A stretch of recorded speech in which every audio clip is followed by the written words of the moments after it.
It is a very strange, spiritual, metaphysical, philosophical, ethereal thing that I'm teaching today. I'm going to make it so physical and down to earth you cannot avoid it. That's what I'm going to try to do. We'll see if I can do it. Because these are very, the deeper things of Judaism, they're all in your brain. They all take place in your brain. They're very hard to figure out. But once you figure out them, if you can see them and you figure out these things, it is possible, not every time, but it is possible to drop that into your heart and have it change you. It is impossible if you cannot do that. If you can't figure them out, you cannot possibly use them as a tool to change who we are. It's impossible. So that's why we do this. That's why this is so important.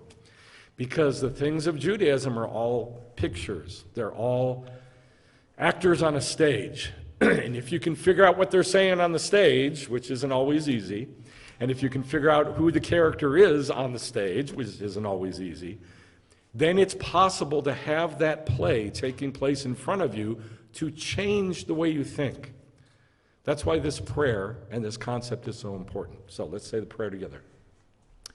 Baruch atah Adonai, Eloheinu melech haolam, asher natan et kol darkav, lemo Yisrael ketavniot, lekol hadevarim, shebashamayim. Blessed are you, Lord our God, everlasting King, who has given all of his ways to his people Israel as pictures of all heavenly things.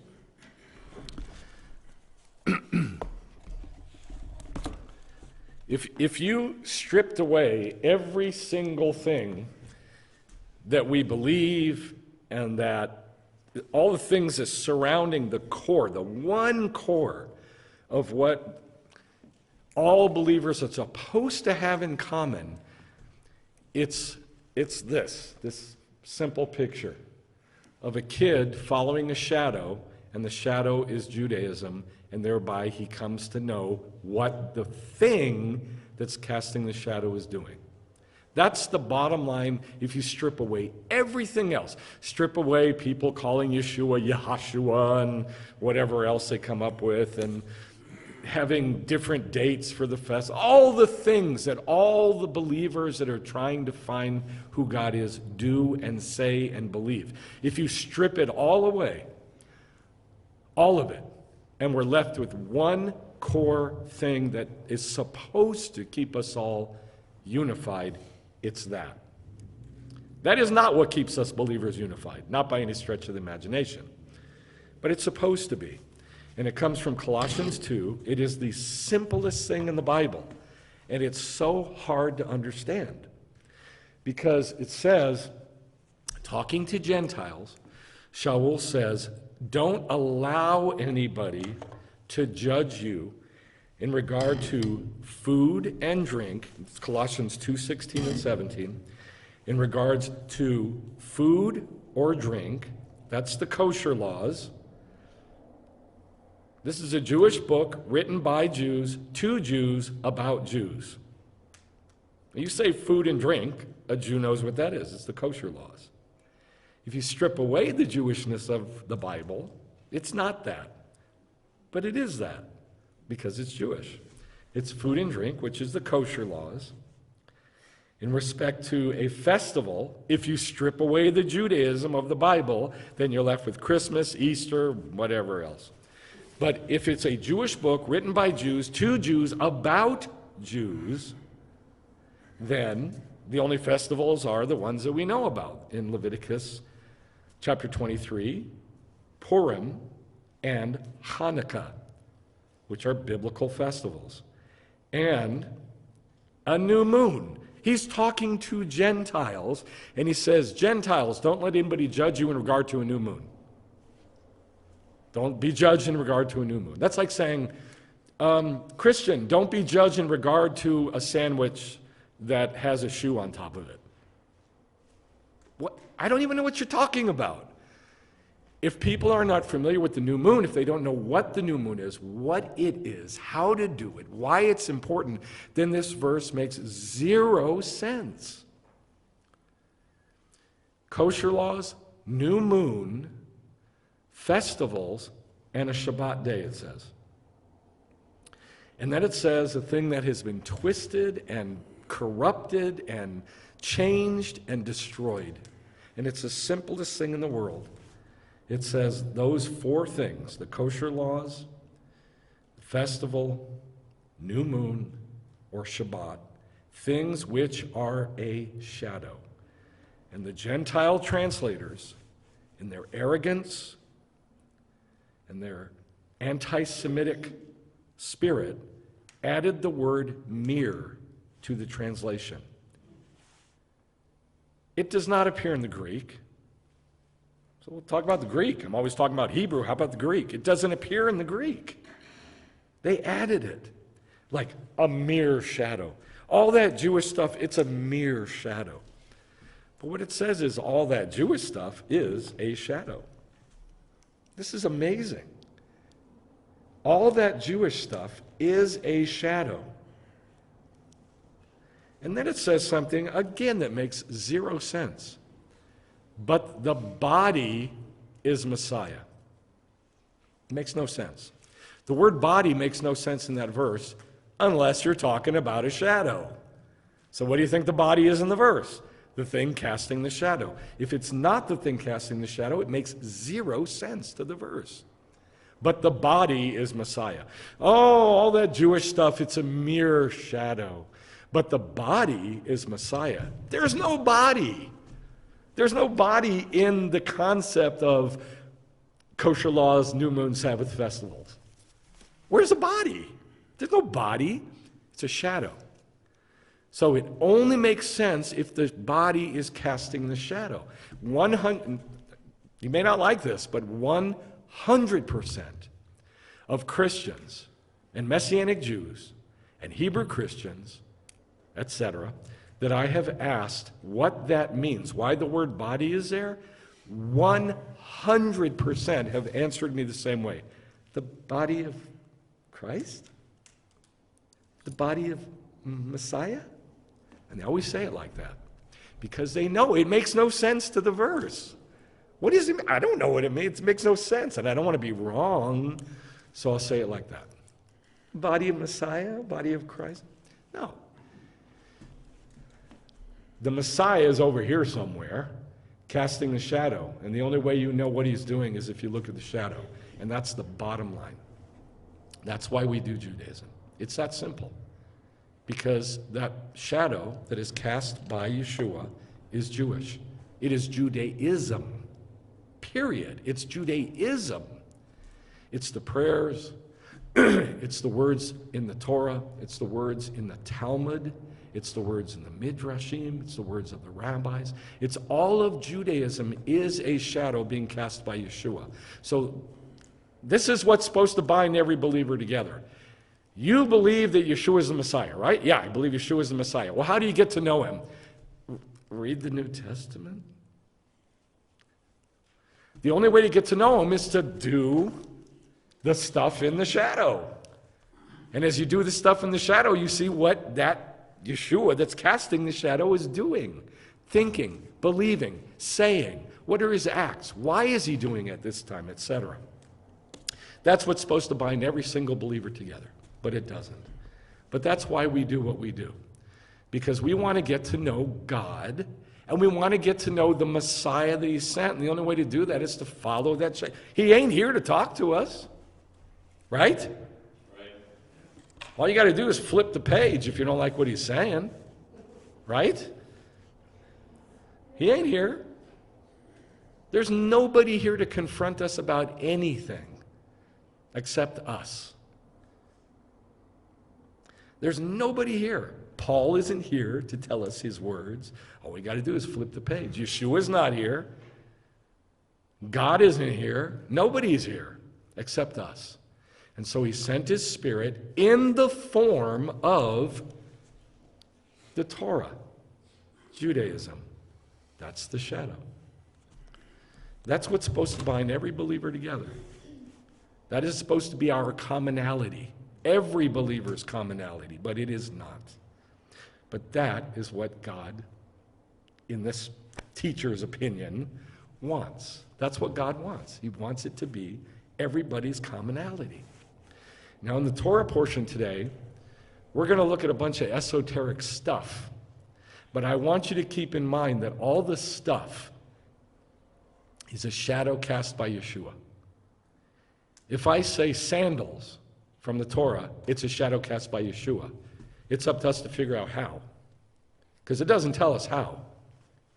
If I say sand, it's a shadow cast by Yeshua, and it's not going to tell us how it's a shadow cast by Yeshua.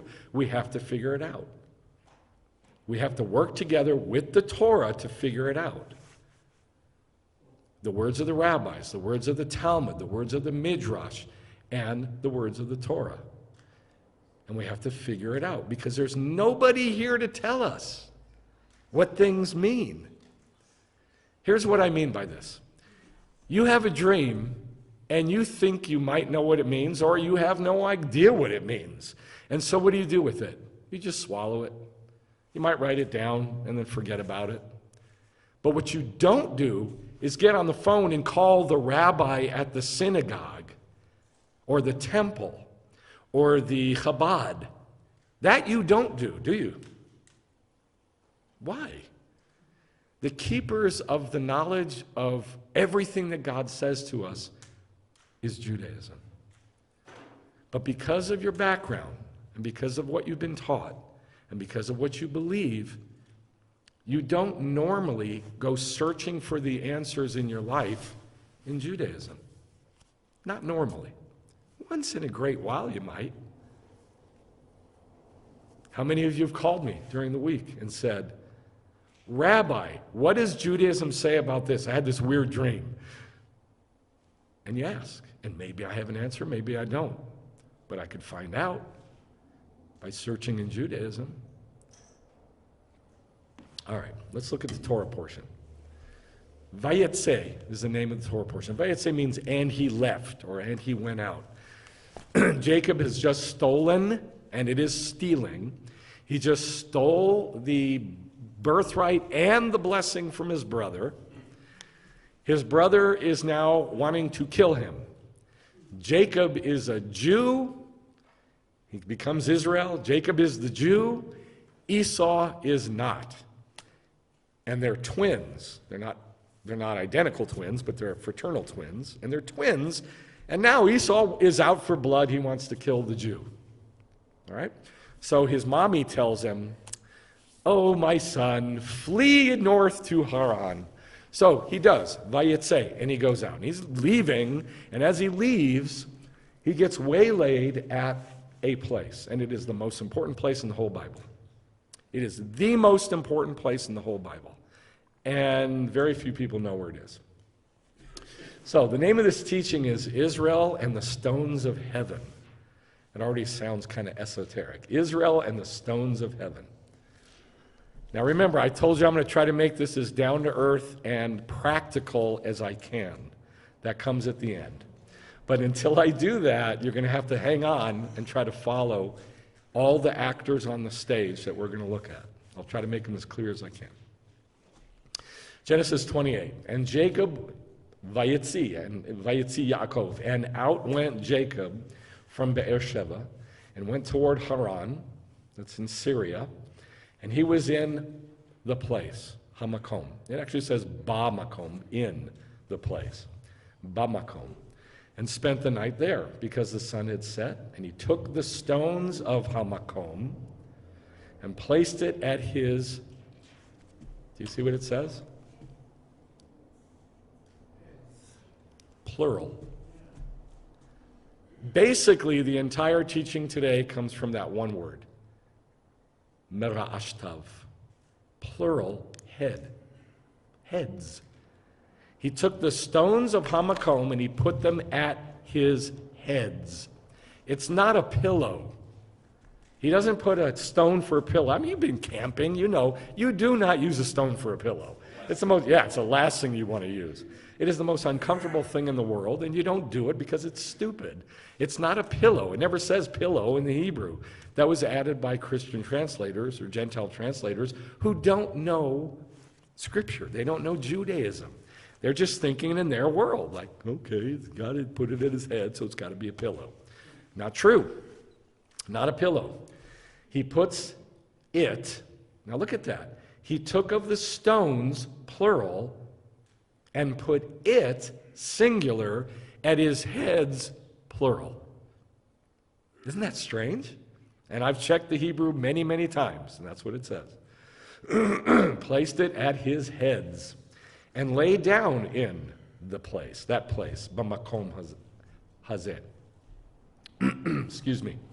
And he had a dream, and behold, a ladder, a sulam, a ladder, was set up on the earth with its top reaching to heaven. And behold, the angels of God were ascending and descending on it or on him. It's either one. Bo. On it or on him. Then behold, the Lord was standing over him or over it. I prefer over him. And said, I am the Lord God of your father Abraham and God of Yitzchak. The land on which you lie I will give to you and to your seed. Your seed will also be like the dust of the earth and spread out to the west and the east, to the north and the south. And in you and in your seed all the families of the earth will be blessed. I will not leave you until I have done what I've promised. Excuse me. Then Jacob awoke from his sleep and said, the Lord is certainly in Ha-Makom, in this place, Ba-Makom hazeh. And I didn't know it. And he was afraid and said, how awesome is Ha-Makom hazeh, this place. Now that's 5 times that it has said Ha-Makom. 5 times in this one passage. And I didn't know it. And he was afraid and said, how awesome is this place, Ha-Makom. This is nothing else but the house of God, and this is the gate of heaven. What a weird statement to say. This is nothing else than the house of God and the gate of heaven. The gate of it. You know what? Don't picture a big swinging iron thing. When you hear gate, sha'arim, gates means a room about half the size of this room or smaller, where the judges make decisions, where business is done. There were thrones, lining the sides of the gate, and that's where that's where the elders would sit and they'd make judgments, according to the Torah. That's a gate. A gate is a room. It's not a big swinging metal thingy. That's the door of the gate, what you're picturing in your head. What gives him the right to say that this hilltop is the gate of heaven? That's weird. The gate of heaven and the house of God. Now, not only is this prophetic that it was going to be the house of God, but it's much, much, much more than that. It really, truly is the house of God. But I want to key in on this. I want to key in on 2 things. I want to key in on that, Ha-Makom, the house of God, and I want to key in on this one word. Why does it say he put the stone at his heads? The stone singular, which is many stones, at his heads, plural. Very, very strange. So here's a picture of Jacob laying at Ha-Makom. You can see the sulam, which looks like a DNA strand going up. And you can see the temple and the altar in front of it. Why? Because the temple and the altar ended up right there, right at that place, at that makom. That's why it's called Ha-Makom, the place. That's what it's called.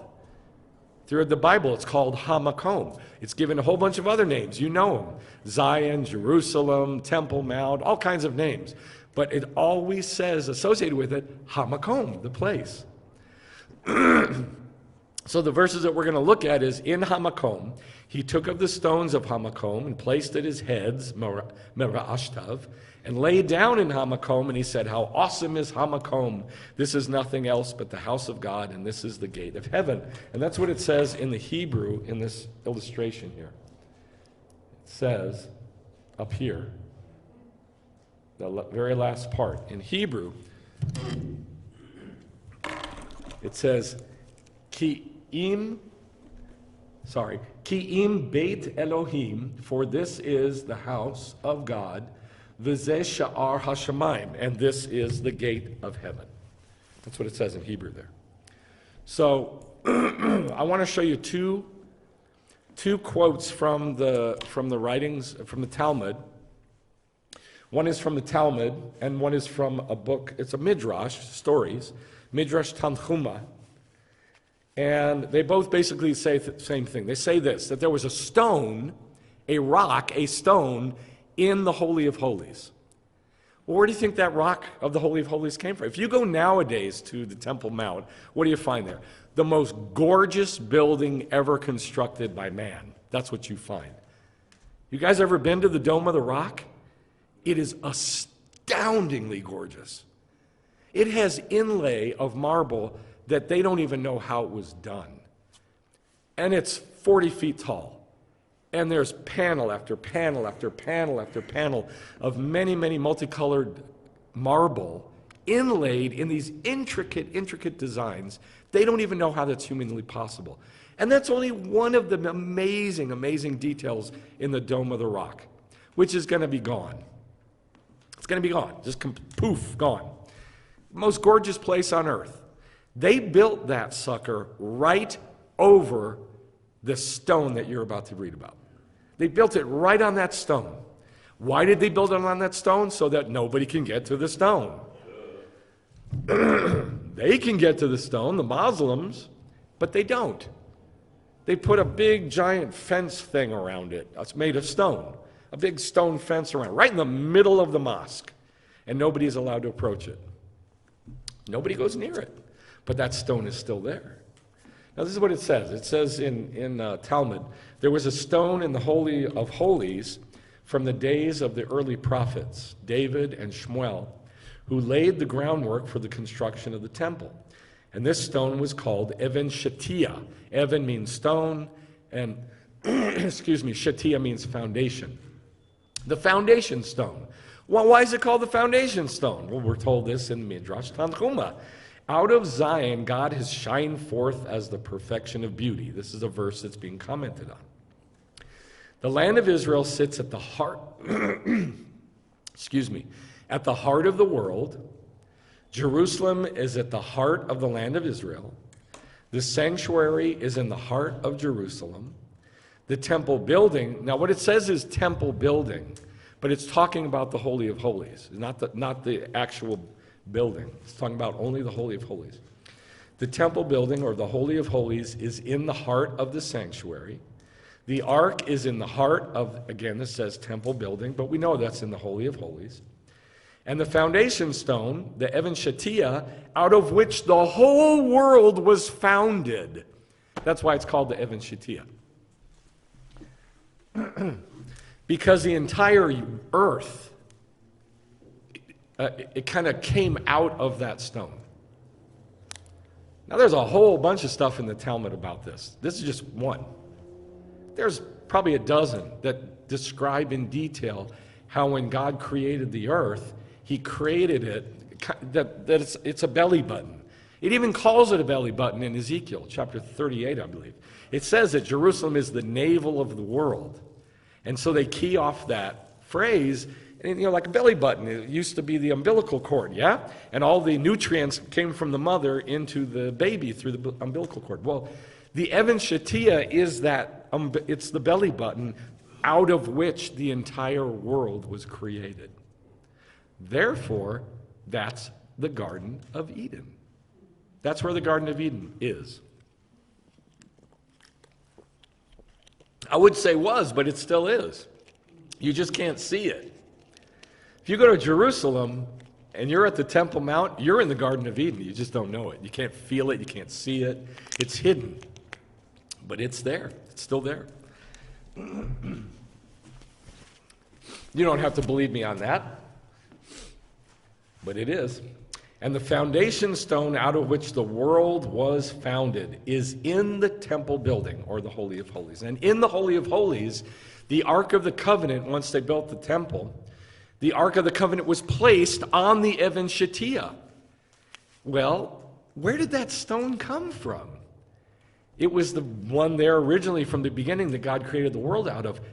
That was busted up into a bunch of small stones, and those small stones were the stones that Abraham used to build the altar that Yitzchak was going to be sacrificed on.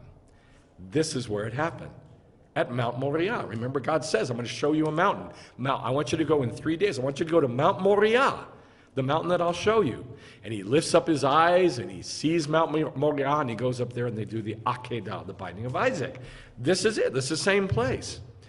And so Jacob ends up going back there a couple decades later, and those stones were still there from the altar.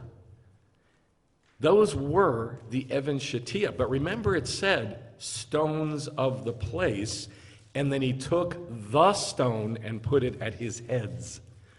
So it goes from being singular to plural, from plural back to singular, and then later on to plural again, which you haven't seen. So it's one stone, but it's many stones. So we're going to be looking at the stones. Like I said, the title of the teaching is Israel and the Stones of Heaven. It's one stone, but it's not one stone. It's many stones. And so that's why the tenses keep changing from plural to singular, so that a Jew who knows Hebrew looking at that goes, plural, singular, plural, singular. Wow, that's a thing that goes from plural to singular. You read it in English, it doesn't say it at all. But a Jew knowing Hebrew who reads it knows what he's seeing. He's seeing, he or she is seeing this thing that goes from plural to singular, back and forth constantly. Why? That's what I'm going to show you. So how did it start? Here's how it started. It started that when he came there, when he came to Mount Moriah, to Ha-Makom, the place, it was a Jebusite city of Luz. Luz. You guys know what Luz means? Doesn't mean light. Don't think in Spanish. Doesn't mean light. It means almond, an almond tree. The almond. Genesis 28, 18 through 19. So Jacob got up early in the morning and he took the stone that he had placed at his heads. It says it again. Now we're at the end of the story of him setting up, him being at Mount Moriah, at Ha-Makom, and it says it again. Marashtav, heads, plural. This is the second time. First time was in the first passage in Genesis 28, 10 through 17, early on. Now we're at the end of the passage, 28, 18 through 19, and it says it again. Marashtav, heads. He took the stone. Is it one stone or many stones? No, it says the stone. It's one. It went back to being one. It keeps flip-flopping. Yes, it's going from plural to singular, from plural to singular. It keeps flip-flopping back and forth. So at this point, in this verse that we're in right now, is it singular or plural? Singular. So Jacob got up early in the morning. He took the stone, ha-even, that he had placed at his heads, plural, and set it up as a memorial stone, singular, and poured oil on its top. Then he named the place Bethel. But previously, the name of that place, that city, it's not really a city, that town had been Luz, which means an almond. So that's the beginning of the story of the place of Ha-Makom. It starts out as an almond. In Ezekiel, I think it's Ezekiel. Zechariah. Zechariah is shown an almond tree. And he goes, "What's that?" And the angel says, "Don't you know?" And he goes, "No. What is it?"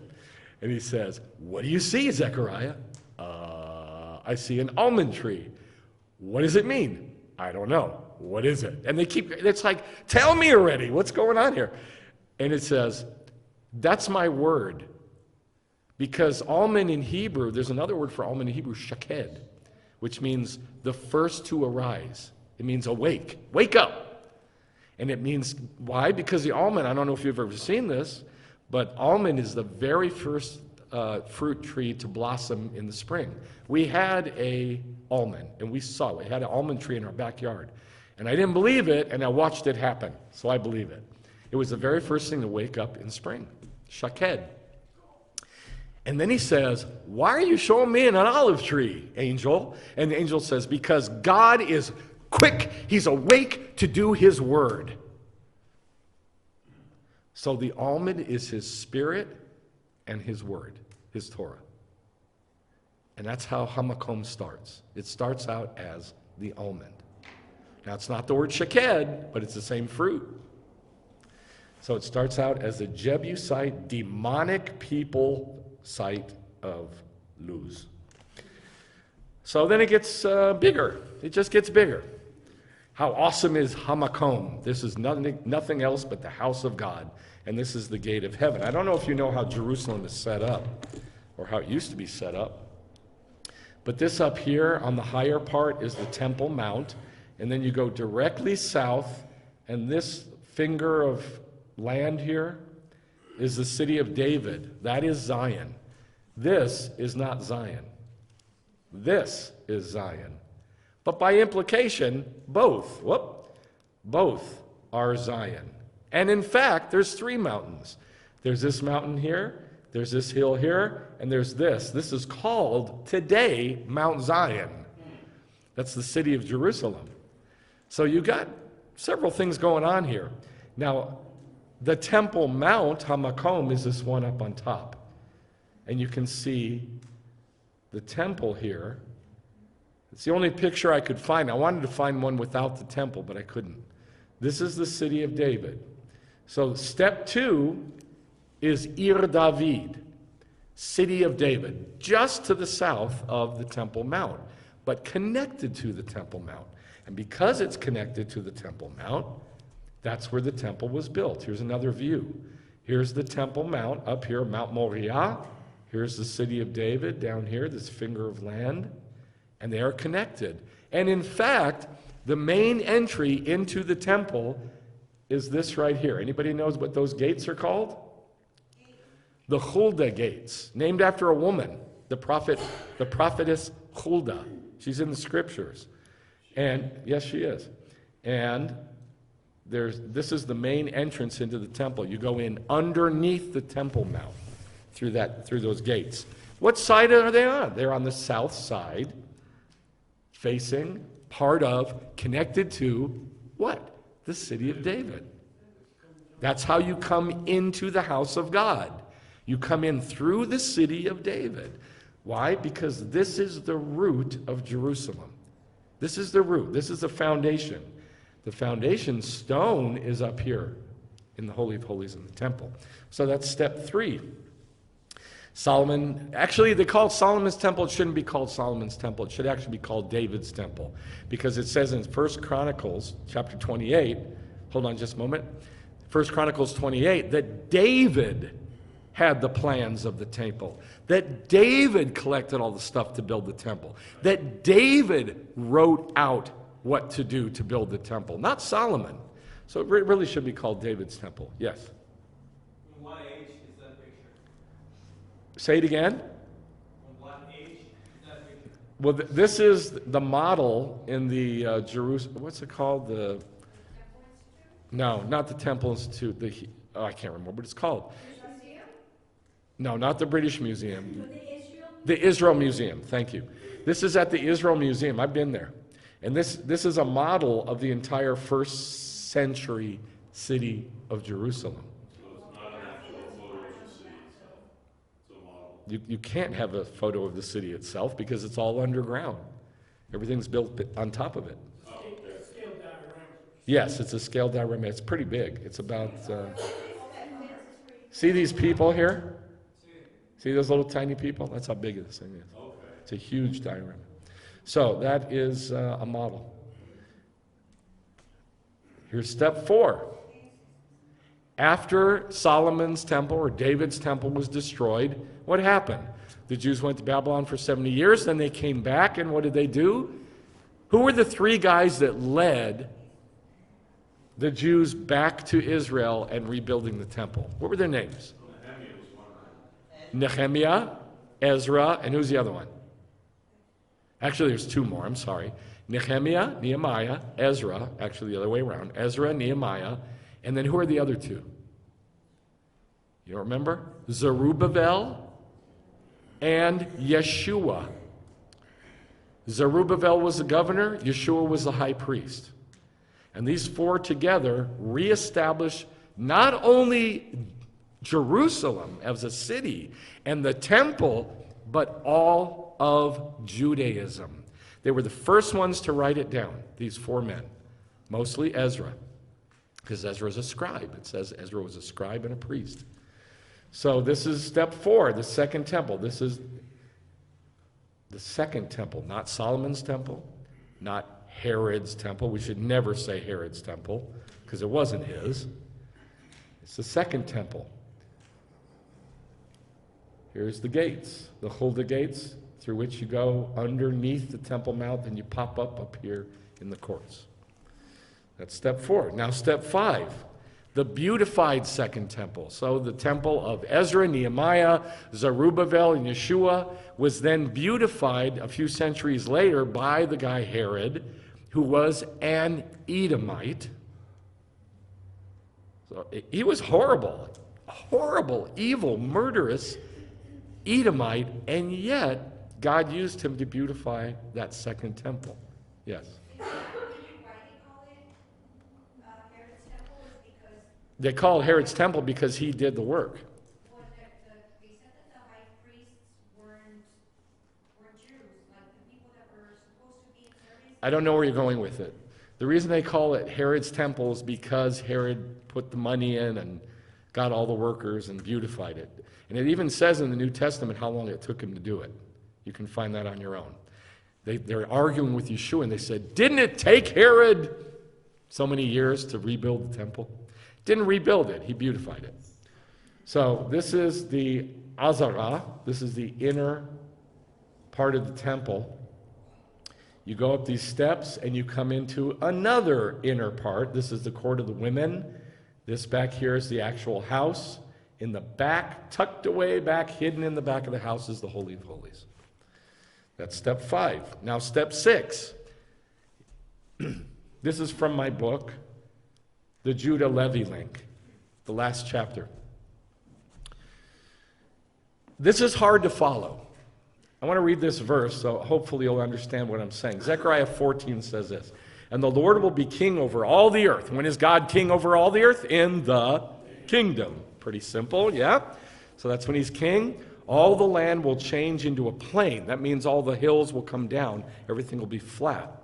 The land will change into a plain from Geba to Rimmon, south of Jerusalem. But Geba and Rimmon are Jerusalem. But it says south of Jerusalem. This is the only way to understand that. Here's the Temple Mount. Is that Jerusalem? Hello? Is that Jerusalem? Yes. Here's the city of David, south of the Temple Mount. Is that Jerusalem? Yes, absolutely. This is Ir David, the city of David. That's Jerusalem. This is this is Har Tzion, this is the Temple Mount. It's Ha-Makom. It is definitely Jerusalem. So you could say the city of David south of Jerusalem. You get what I'm saying? So don't get freaked out and think, oh, it's very far from Jerusalem. No, it's not. I'll show you what I mean. All the land will change into a plain from Geba to Rimmon, south of Jerusalem. Jerusalem will rise and remain on its site from the Benjamin's gate as far as the place of the first gate to the corner gate, from the Tower of Hananel to the king's wine presses. Now, if you don't know the gates of the city of Jerusalem, you need to know them from the book of Nehemiah. These gates, are they the temple gates or of the Temple Mount, like all this stuff out here? Or are they the city itself, the whole big city? What do you think? You think it's the city itself? You are correct. It's the city itself. Hold on. I'll explain. Benjamin's gate is one of the city, first gate is, corner gate is, Tower of Hananel is, and the king's wine presses. These are all way outside the Temple Mount. They're part of the city itself, city gates itself. Got it? It's talking about the city, not the Temple Mount. So what's raised up high here? The Temple Mount or the city? Not the Temple Mount, the city. It says it. Jerusalem will rise and remain on its site from Benjamin's gate, the place of the first gate, corner gate, Tower of Hananel, king's wine presses. Is that the city or the Temple Mount? That's the city. All right, so let me explain how this works. There's other verses in the scriptures that say Jerusalem will be, in the future, high and lifted up. And all the nations will go up the mountain to the temple. So we know the temple's lifted up too, right? But so is this city. This is how it's going to be set up in the kingdom. This is it from the book of Ezekiel, the last 8 chapters. This is, I believe, from chapter 48. It says that there's this big, huge square, 25,000 by 25,000 cubits. And it's divided, the north part of it, that's where the Temple Mount is. North. What was south of Ha-Makom? City of David, yes? Yes.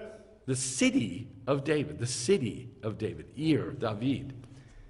Look, there's the city. So there's 10,000 cubits for the Levites, and then 5,000 cubits for city land. And in the middle of that is a square of 4,500 cubits. That's the actual city. That's Benjamin's gate, first gate, corner gate, Tower of Hananel, king's wine presses. All that is going to be down here. But 29.8 miles away is going to be the Temple Mount. So if everybody's streaming to Jerusalem in the kingdom, what are they going to stream to? The city or the temple? Think about it. It's Sukkot. And we'll say conservatively 5 million Gentiles come up for Sukkot. Plus all the people living in the city. Where are they going to build their Sukkot? Where are they going to live for a week? In Sukkot. The answer is both. They're coming up to the temple to make offerings, but here's where everybody's going to be, that whole big, giant square of Holy Land.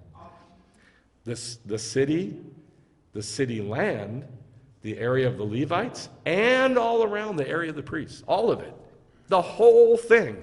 So you could say in the kingdom that this 25,000 cubit square is Ha-Makom. That is Ha-Makom. You could also say that the city, the 4,500 square cubit city, is Ha-Makom. You could also say that this small square of the temple area is also Ha-Makom. It's all Jerusalem. But there's 2 places, not one. And the city is south of the temple. That's exactly how they set it up from the very beginning. The city of David to the south, Ha-Makom to the north. Did you hear what I said? Ha-Makom to the north. Ha-Makom to the north, way north. That's why it's a picture of heaven, because heaven's up way north. Psalm 48 says this. It says, Yafeh Nof, how beautiful in height is Jerusalem, the holy mountain. Well, it's not a mountain. It's a hill, if anything, a low hill at that. But in the kingdom, it's going to become a huge mountain to reflect that everybody has to go up to go to heaven. And you have the Jerusalem below reflect the Jerusalem above. Yes? The city below reflects the city above. That's why God made Ha-Makom. He put all that stuff that we can't even fathom with our little pea brains down here, and it all creates Judaism. That's why Judaism exists. So that as we do it, it talks to us about what's up there in a way that we can maybe understand, hopefully understand. But that's maybe. If your heart isn't toward Judaism, it ain't going to happen. It's just not. It's not going to happen. That can't talk to you in Hebrew if you don't know Hebrew. That can't talk to you in Jew words if you don't know Jew life. Does that make sense? If all of heaven came down to earth and spoke Aztec and walked in this room and started talking to you about all the glories of heaven, and you go, I don't know Aztec, you're not going to know what anything means. That's why we learn Hebrew. That's why we learn Judaism. That's why we do Judaism. That's the only way to do it. It's the only way to get to know God and what he set up. So that's why there's two places of Jerusalem. So don't get shaken when you're reading and it looks like, well, wait, that's over there and that's over there, but God says to go there. It's confusing because there's two Jerusalems, basically. There's one in north, one south. Okay? And I hope that clears that up. And then, that's step 6, the kingdom temple, and then comes the final one. When all of that in heaven actually comes to earth, comes down south to earth from the north. Revelation 21, then I saw a new heaven. You know, I didn't even want to put Revelation 21. I wanted to put Isaiah and Ezekiel and Jeremiah verses, but it would just take up too much space. So I made it short and small and bite-sized and went to Revelation 21. But it's all there in the prophets, the same words. Then I saw a new heaven and a new earth, for the first heaven and the first earth were gone. No longer any sea. What's the sea in the Bible? Gentiles. Thank you. Gentiles. No longer any sea. They all know Judaism. Right, because they're all Jews. They're all Jews. They've all become Jews. The whole world. No longer any sea, no longer any Gentiles. And I saw the holy city, New Jerusalem, coming down out of heaven from God, prepared as a bride, adorned for her husband. And I heard a loud voice from the throne saying, Behold, the Mishkan of God is among the people, or among people, and he will dwell among them. What is that quoting? Do you know? That little part there? Va'asu li mikdash v'shachanti betocham. Create for me a sanctuary, and I will dwell in them. That's what he's quoting in in Exodus chapter 20. Yes, exactly. Exodus chapter 20 something or other. Chapter 25. Behold, the tabernacle of God is among the people, and he will dwell in them. And they shall be his people, and God himself will be in them. That's step 7, the New Jerusalem. It all started from Ha-Makom. And remember, the Sheven Hashatia is just a stone through which everything was created. Well, it's just going to get bigger and bigger and bigger and bigger and bigger. So, if you want to know what the kingdom's going to be like, do Judaism. If you want to know what the New Jerusalem is going to be like, do Judaism. It just gets bigger and bigger and bigger. Okay, that's that stuff. Now let's look at the heads. Why the heads of Jacob? Why is that plural 2 times in the passage? The heads of Jacob. Before we go to it, just think about it. What's your best guess? The stone, he took the stone and he put it at his heads. Why would it say heads plural? What do you think? That's not fair. We talked about it. That's not, teacher's pet. Don't do that. What do you think? Sons of Israel. Okay. What do you think? I looked at the PDF this morning, I can't answer. Okay, go ahead. It could be the head of Jacob in the physical and Israel in the spiritual. Right. Wrong. Thought about that too. It's not. It's real simple. It's real simple. No. I want you to be wrong. Oh, I hate that about this culture. I just hate it so much. In Judaism, you must answer so you can be wrong. And in Christianity, the one thing you never, never, never do is stick your neck out and be wrong. That is horrible, horrible attitude. It's disgusting. Totally against the scriptures. Yes, sir.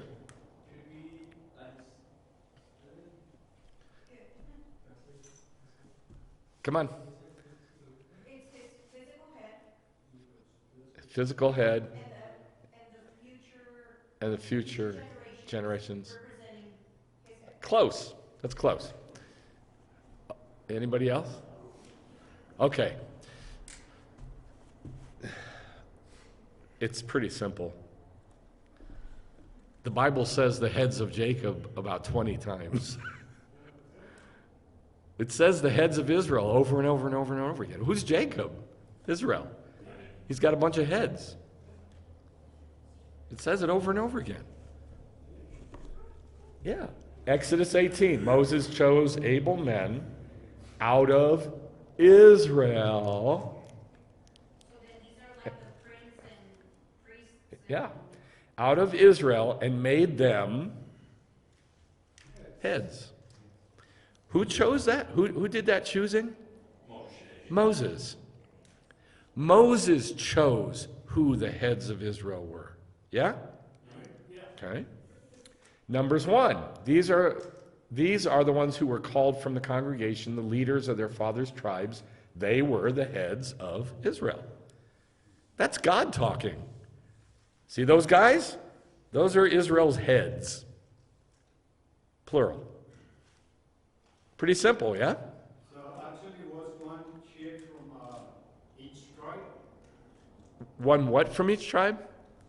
one head. One head from each tribe. Yeah, one guy. One head from each tribe. So how many heads? 12. Number 7, then the leaders of Israel, the heads of their fathers' houses, made an offering. Numbers 13, so Moses sent them, this is when he sent out the tourists to search the land. From the wilderness of Paran at the mouth of the Lord, all of them men who were heads of Israel. God just comes around and says, those guys are heads of Israel. They're heads of Israel. How did it say it? Reshechem? No. Marashtav, his heads. Marashtav. Deuteronomy 5, this is at Mount Sinai. And when you heard the voice from the midst of the darkness while the mountain was burning with fire, you approached me. Who approached me? All the heads of your tribes and your elders. Who approached God? The heads of Israel. And where did they go? Up on the mountain to meet with God. Just like Jacob went up on the mountain, up on the Ha-Makom, and he put the stone, singular, at his heads. Are you with me so far? Yes. He also puts a stone. He puts the stone in the ocean in representation of each head. Okay, we're not there yet. Thank you very much. 1 Kings 8. You need to cool your jets. You need to pull on your reins. You need to, I can't think of anything else. All right, 1 Kings 8. Then Solomon assembled the elders of Israel and all the heads of Israel to King Solomon. All right, so over and over, God says that's the heads of Israel. All right, now what we're looking at is the stones of heaven. The stones of heaven. Ha-Makom. What is Ha-Makom? Heaven. Jerusalem. Heaven. Yes? I showed you the whole trail. Step 1, step 2, 3, 4, 5, 6, 7. It's heaven. It's all a picture of heaven. There's a Jerusalem below as a picture of the Jerusalem above, of heaven. Well, it says he took the stones of Ha-Makom. So where were the stones? In heaven. They were heaven stones, we'll say. Stones of heaven. Are you with me? They were stones of heaven. And who are the heads of Jacob? The tribes of Israel. Yes? Yes. Okay. Isaiah 6:6. The stones of Ha-Makom and the foundations of the threshold shook at the voice of him who called out, and I said, I am undone. For my eyes have seen the King, one of the seraphim. Now, seraph is fire. Seraphim means fires.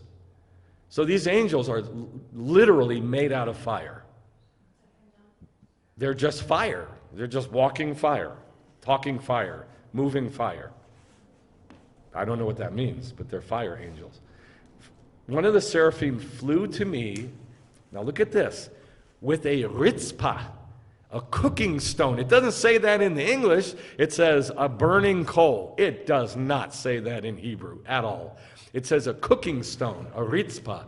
You know when you go on a campfire and when you go into camping and you make a campfire and you get those stones and you put them around the fire?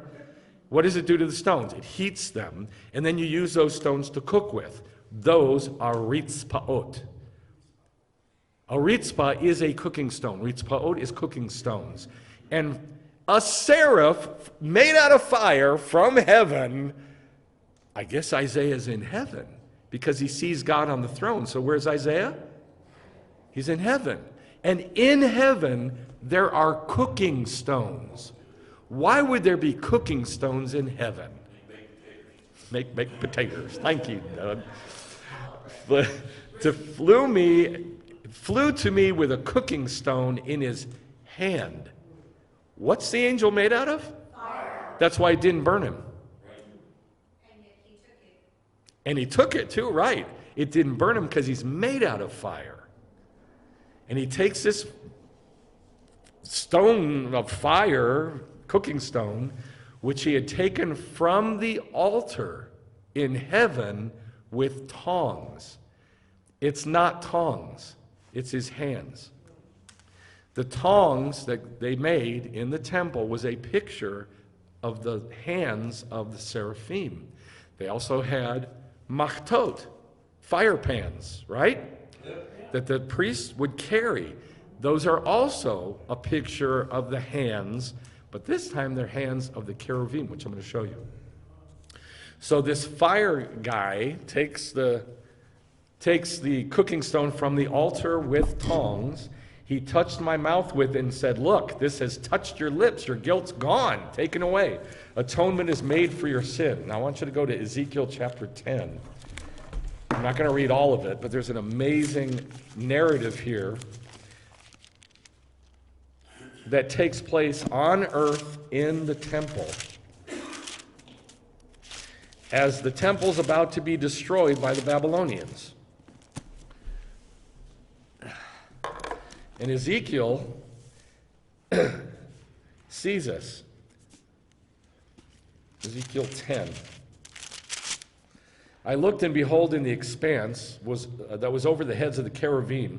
Do you know what the cherubim are? Do you know what the cherubim are? There's two of them on top of the ark. They have 4 heads and 4 wings, but in reality there are 4 of them, north, south, east, and west. They are God's chariot.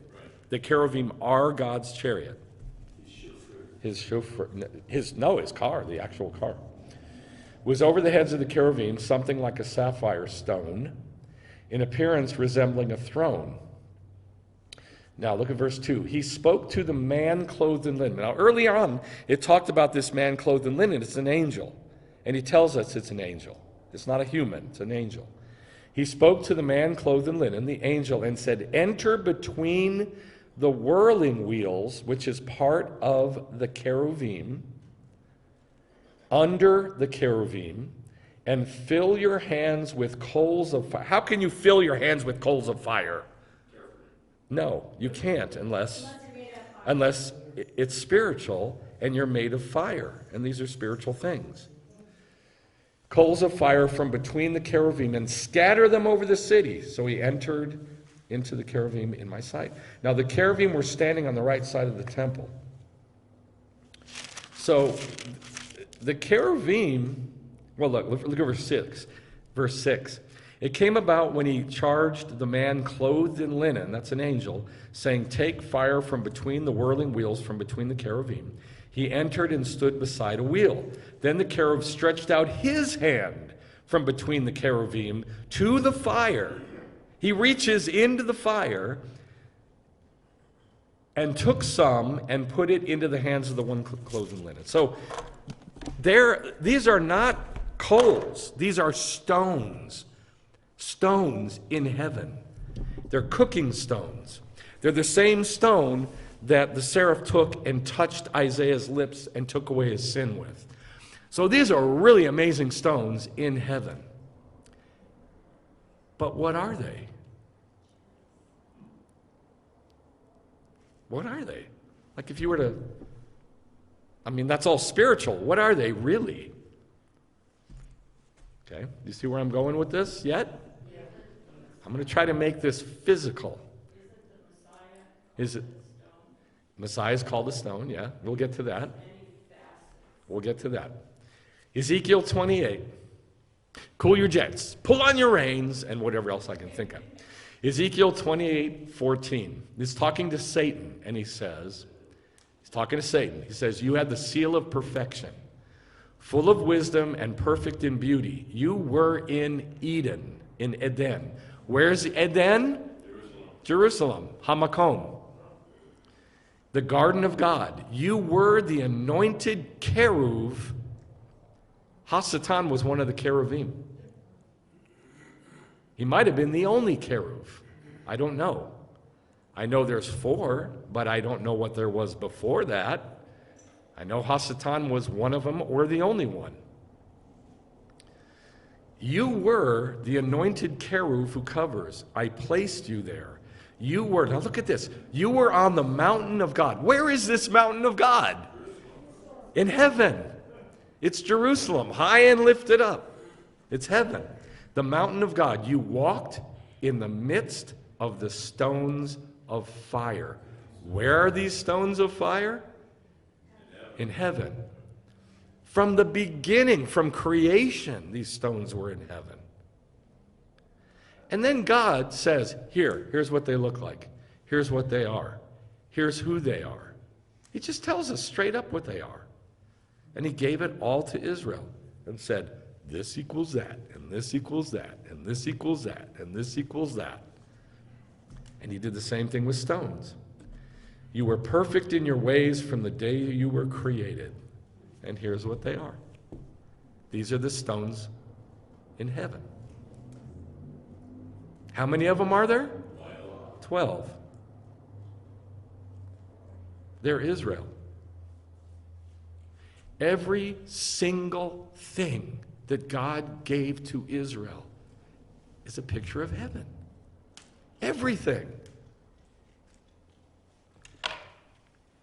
And so he brings it all down, makes it into a little teeny tiny model, and says, here, make that model, and that'll tell you what's up there.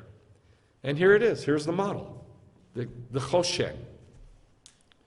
Exodus 28, you shall take. And by the way, not just the Choshen, the ephod. Yeah. Both. Yeah. The ephod is the garment that the Choshen is on. I can't figure this thing out now. I'm like a monkey.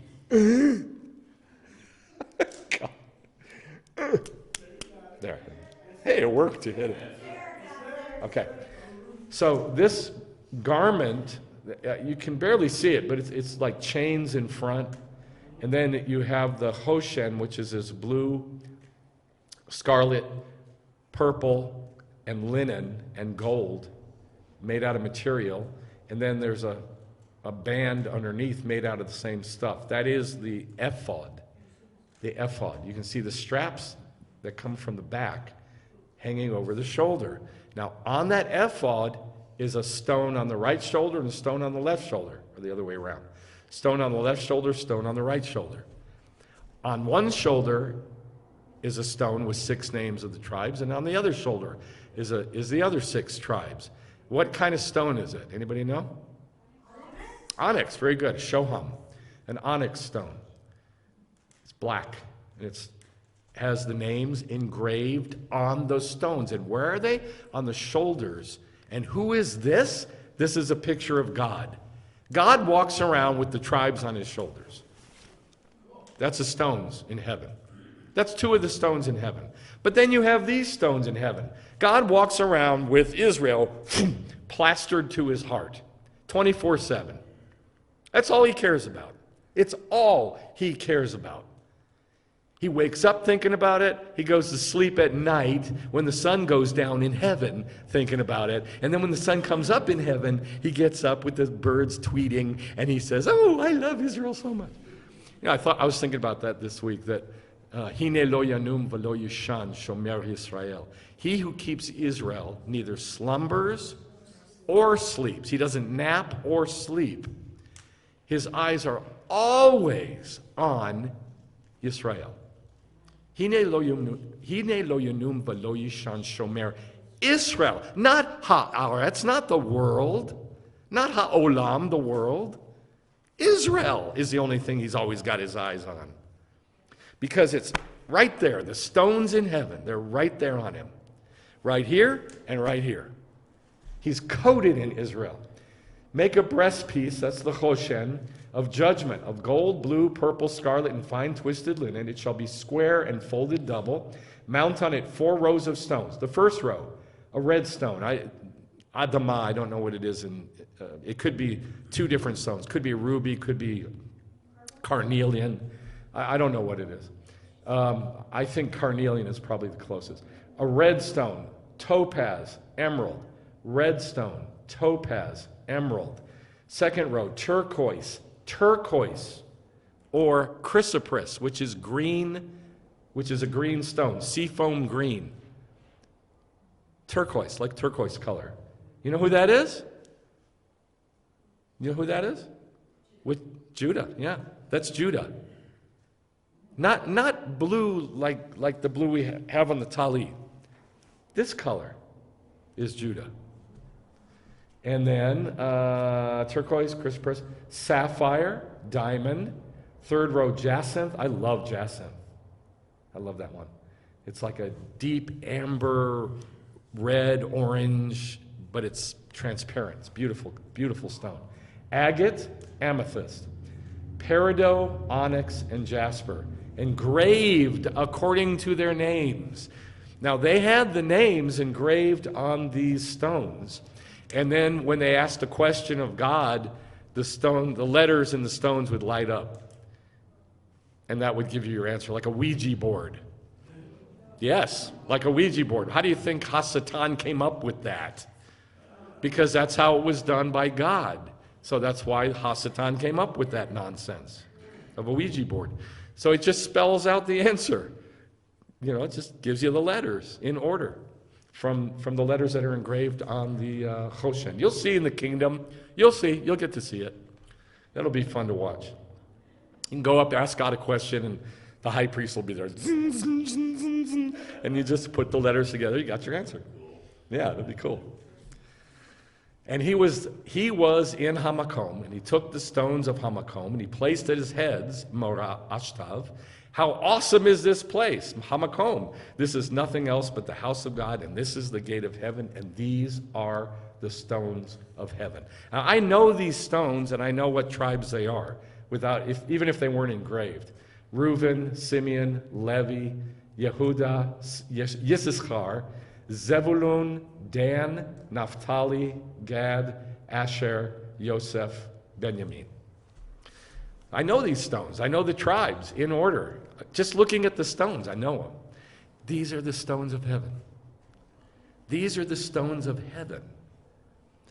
So that's why it says, took the stone and put it at the heads, plural, of Israel, because Israel's got 12 heads. He was in the place, Ba-Makom, and he took the stones of Ha-Makom, and he placed it at his heads, Mora Ashtav. How awesome is this Ha-Makom? This is nothing else but the house of God, and this is the gate of heaven. Now, Revelation 21, I hate Revelation 21. I hate it. I just hate it so much. Because people read it, and they read it like they know what they're reading, and they don't have a clue what they're reading. I read it and I can see, ooh, that's in Exodus, ooh, that's in Leviticus, that's in Isaiah, ooh, that's in Isaiah too, that's in Ezekiel, that's in Jeremiah, that's back in Exodus, that's in 2 Chronicles.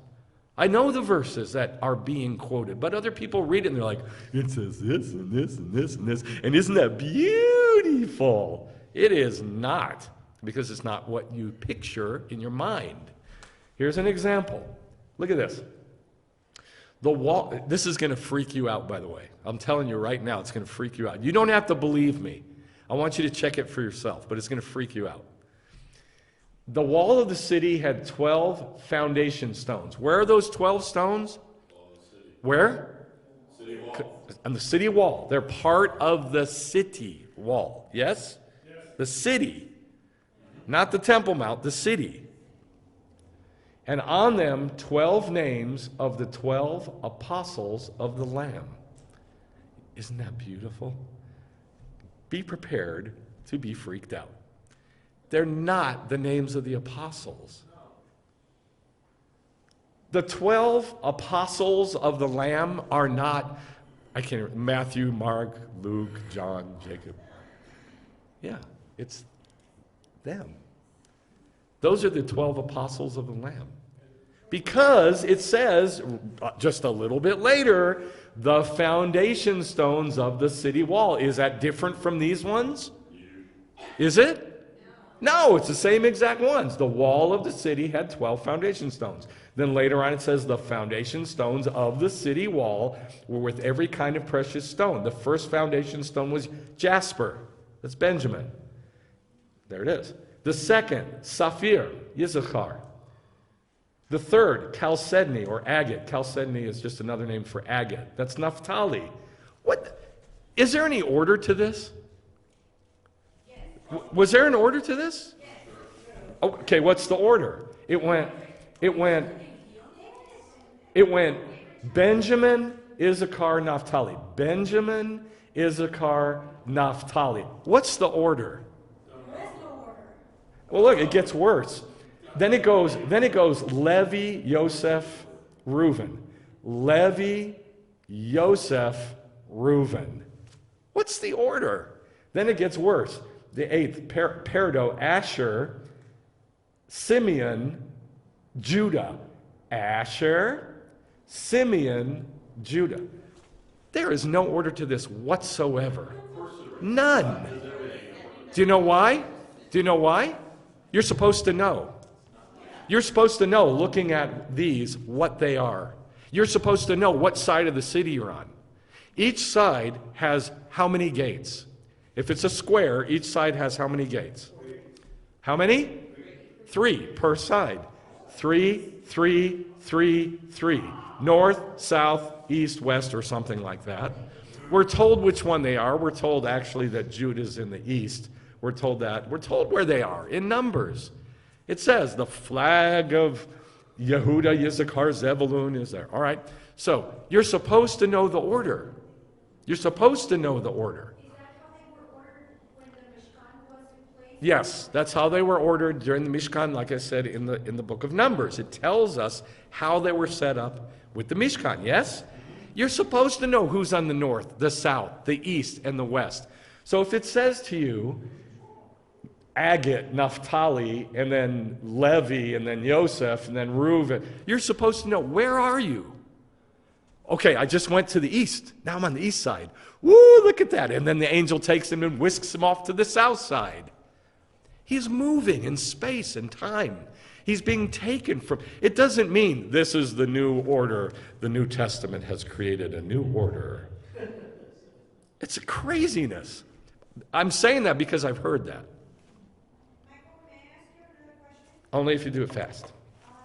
Going back to the 15th slide where you say, Which one? the one with the New Jerusalem, where it says, behold, the tabernacle of God is among the people. That means that tabernacle, not the Mishkan in this case, it's the temple, but he calls it a Mishkan, and the Mishkan was able to move. Does that mean that will be able to move? This is the Mishkan. That is the Mishkan. But if it's Hold on.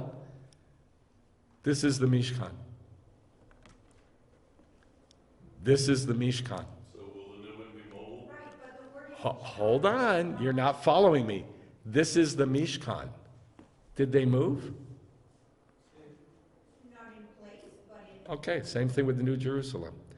It's called, in the New Testament, in Revelation, it's called Mishkan Ha-Mikdash, the tabernacle of the temple. Now that comes from Exodus, because it's a picture on top of a picture. You have the Mishkan. He said, build that Mishkan. Now, build a temple. It's the same exact thing. It's the Mishkan HaMikdash. So, does it move? I don't know. It was called the Mishkan back then. It's going to be called the Mishkan in the future. Maybe. I don't know. I don't know. Hold on a second. Let me get back where I was. Yes, go ahead. I was going to go ask about the division between, because you have Levites and you have priests, but aren't the priests Levites? Or is there All priests are Levites. All Levites are not priests. All priests are from the tribe of Levi, but doesn't mean you're a priest just because you're from the tribe of Levi. So what's the question if that's the foundation? Are we going back to the old system? Wait, excuse me? Are we going back to the old Wait. What new system was there? When did there become a new system? was going to serve as priest? Oh, I see what you're saying. Before God said that Levi was going to be the... Yes. Okay, I see what you're saying. I don't think you heard the end of what his statement. Before God set aside the tribe of Levi to be the priest, although he did from the foundation of the world, he just hadn't told Israel, the firstborn were the priests. Yes? Is that what you're saying? Both. My question to you is, you stated it like there was an old system that got replaced with a new system. Didn't both exist from eternity because they're a picture? I guess. Is the firstborn being the priest, is that a picture that God set up? Yes. Okay, that means it's always been and always will be. Is Levi, the Kohanim from the tribe of Levi, is that a picture that God set up? Yes. Okay, then they've always been. These are stones of heaven. They're not stones of some guys in Israel. This has always been from eternity. Levi has always been the priests. Everything in Judaism has always been. That's the point. Everything in Judaism is eternal because it's a picture. The pictures are eternal. They don't stop. They don't go away. In fact, they had no beginning. They just always have been. So there's no system that gets replaced with another system. That's totally, that's totally from Greek mythology. That whole system of thinking is straight out of Greek mythology. Doesn't exist in Judaism, that there's a system replaced with another system, no matter what the system is. Okay? I hope that answers that. All right, so I just want you to see that there's no order to the names given and the stones given. Why? Where are the stones? In heaven. In heaven. In heaven. So like you can be here and then be 150,000 miles away in 1 second if you're in heaven. There's no placement, there's no set placement of time or space. There is here. That's why we have pictures, because they're physical placement in time and space. It's the only way for us to understand God. You've got to have something, a model to look at. Well, that's why he explains it the way he does. It's totally out of order. It's ridiculous. There's no order to it. Why? Because he just goes, this is in heaven, and this is in heaven, and this is in heaven, this is in heaven. And we're all over the place. We're moving all over the place. And you're supposed to know where he is. Okay, I hope I made that point. Now, Zechariah chapter 3 is an amazing passage. It says this. Now listen, Yeshua, high priest. It says in Zechariah, Yehoshua. But this is the same guy that in Ezra and Nehemiah is called Yeshua. Same guy, high priest at that time. Now listen, Yeshua, high priest. You and your friends who are sitting in front of you, indeed, these are men who are a picture. These men are a sign. How many of them do you think there are? For behold, I am going to bring my servant Tzamach, the branch. That's the title for the Messiah. For behold, the stone, what? Where did that come from? See these guys, all your friends who are sitting around you, Yeshua? Yeshua is the high priest. Is he supposed to sit on a throne? No. Does a high priest sit on a throne? Absolutely not. But he does, because he's king and high priest. And his name is Yeshua. That's why I wrote the book, The Judah-Levi Link, because he's priest and king. And you should be able to prove it from the Tanakh, from the Torah.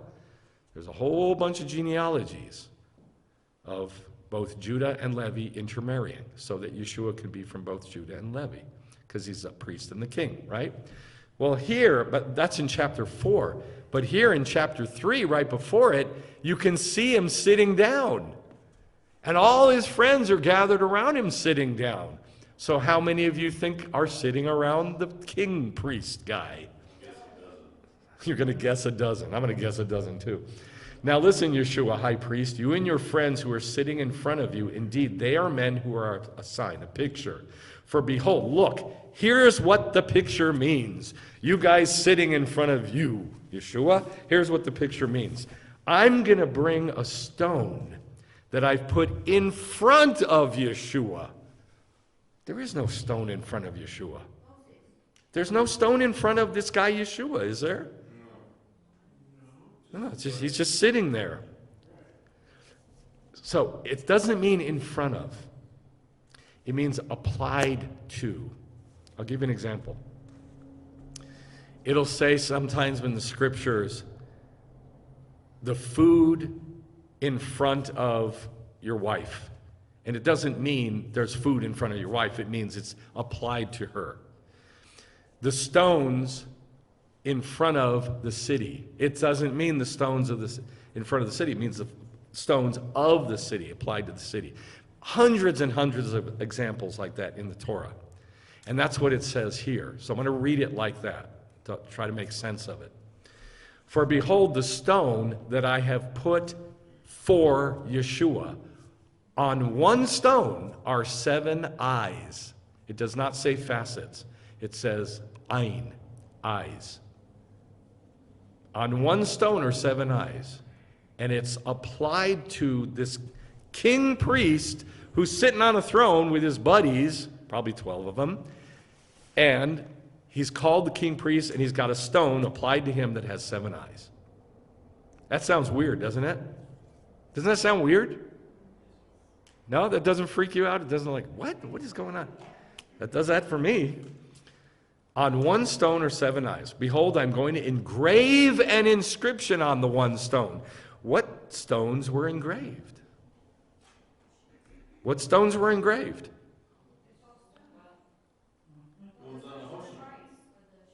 Yes, both. The ones on the Choshen and the ones on the ephod. The ones on the shoulders, one stone was engraved with 6 tribes, and one stone was engraved with 6 tribes, and then each one of the stones was engraved with the tribe. And he says the same thing here. What's going on now? He says the same thing here. He says, the stone applied to Yeshua, on one stone are 7 eyes. Look, I'm going to engrave an inscription on it. What do you think the inscription will be?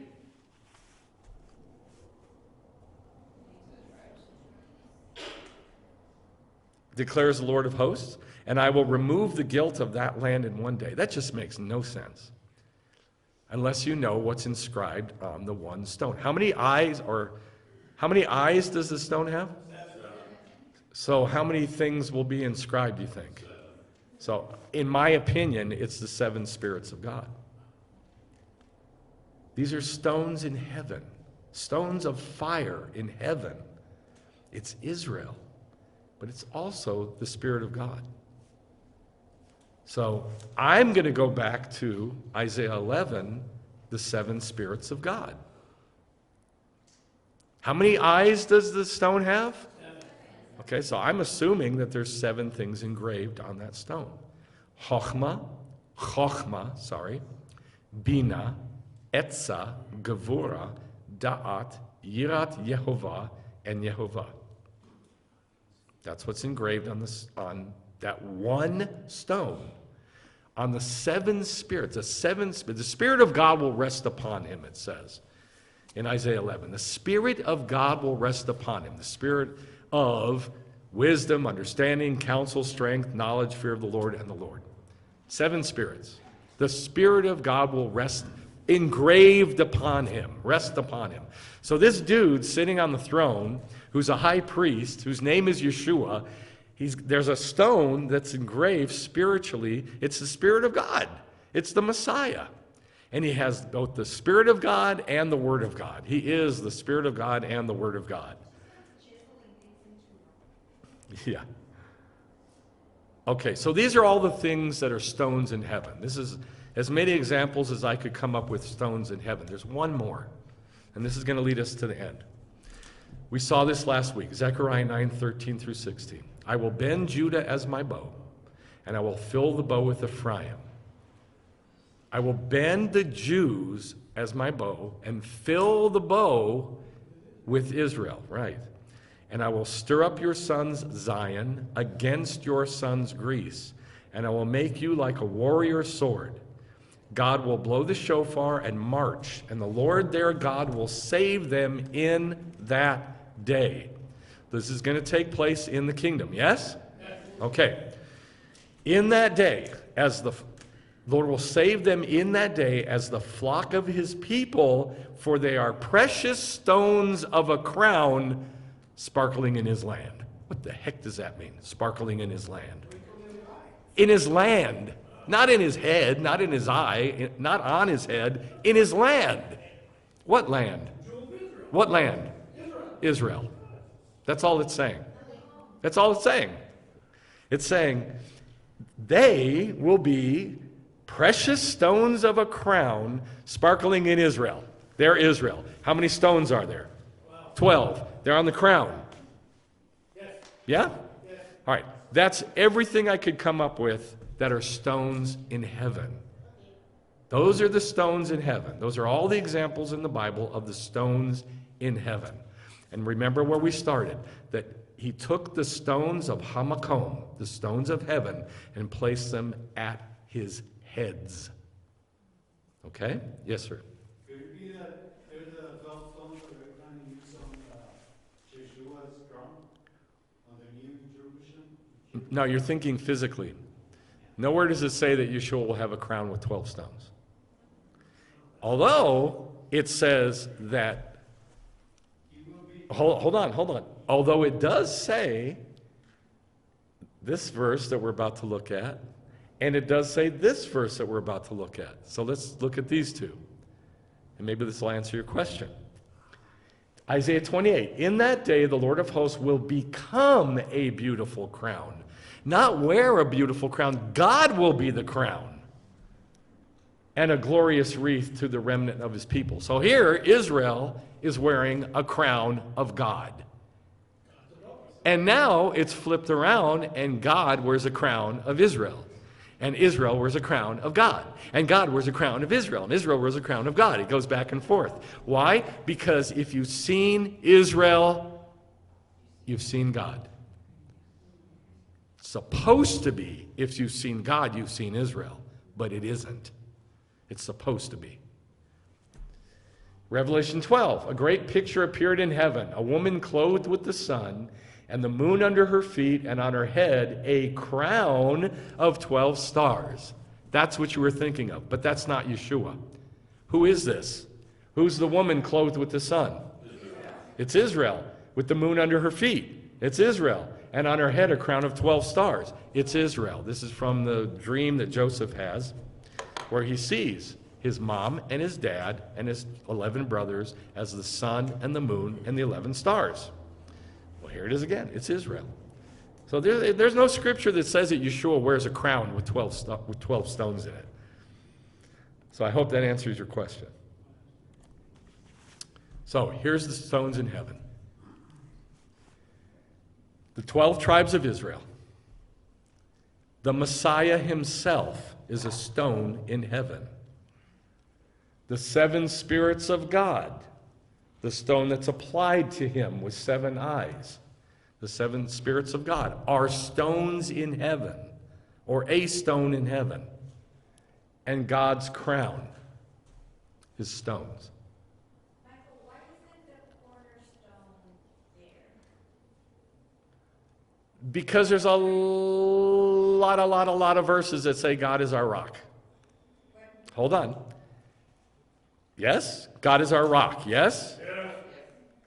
Lots and lots of verses say God is our rock. God is our stone. He's a tried cornerstone, a tested stone. He's a cornerstone. That's what it's applying to. That's what it's talking about. It's talking about that concept that God is our rock, our protection. This is different. These are cooking stones. These are stones of fire. These are stones that are precious stones. The cornerstone is not that. It's a different kind of stone. Yeah. Well, she's got her hand up. Hold on. Moshe was given the 10 words. When Moshe was given the 10 words. Fire, it was done on stone.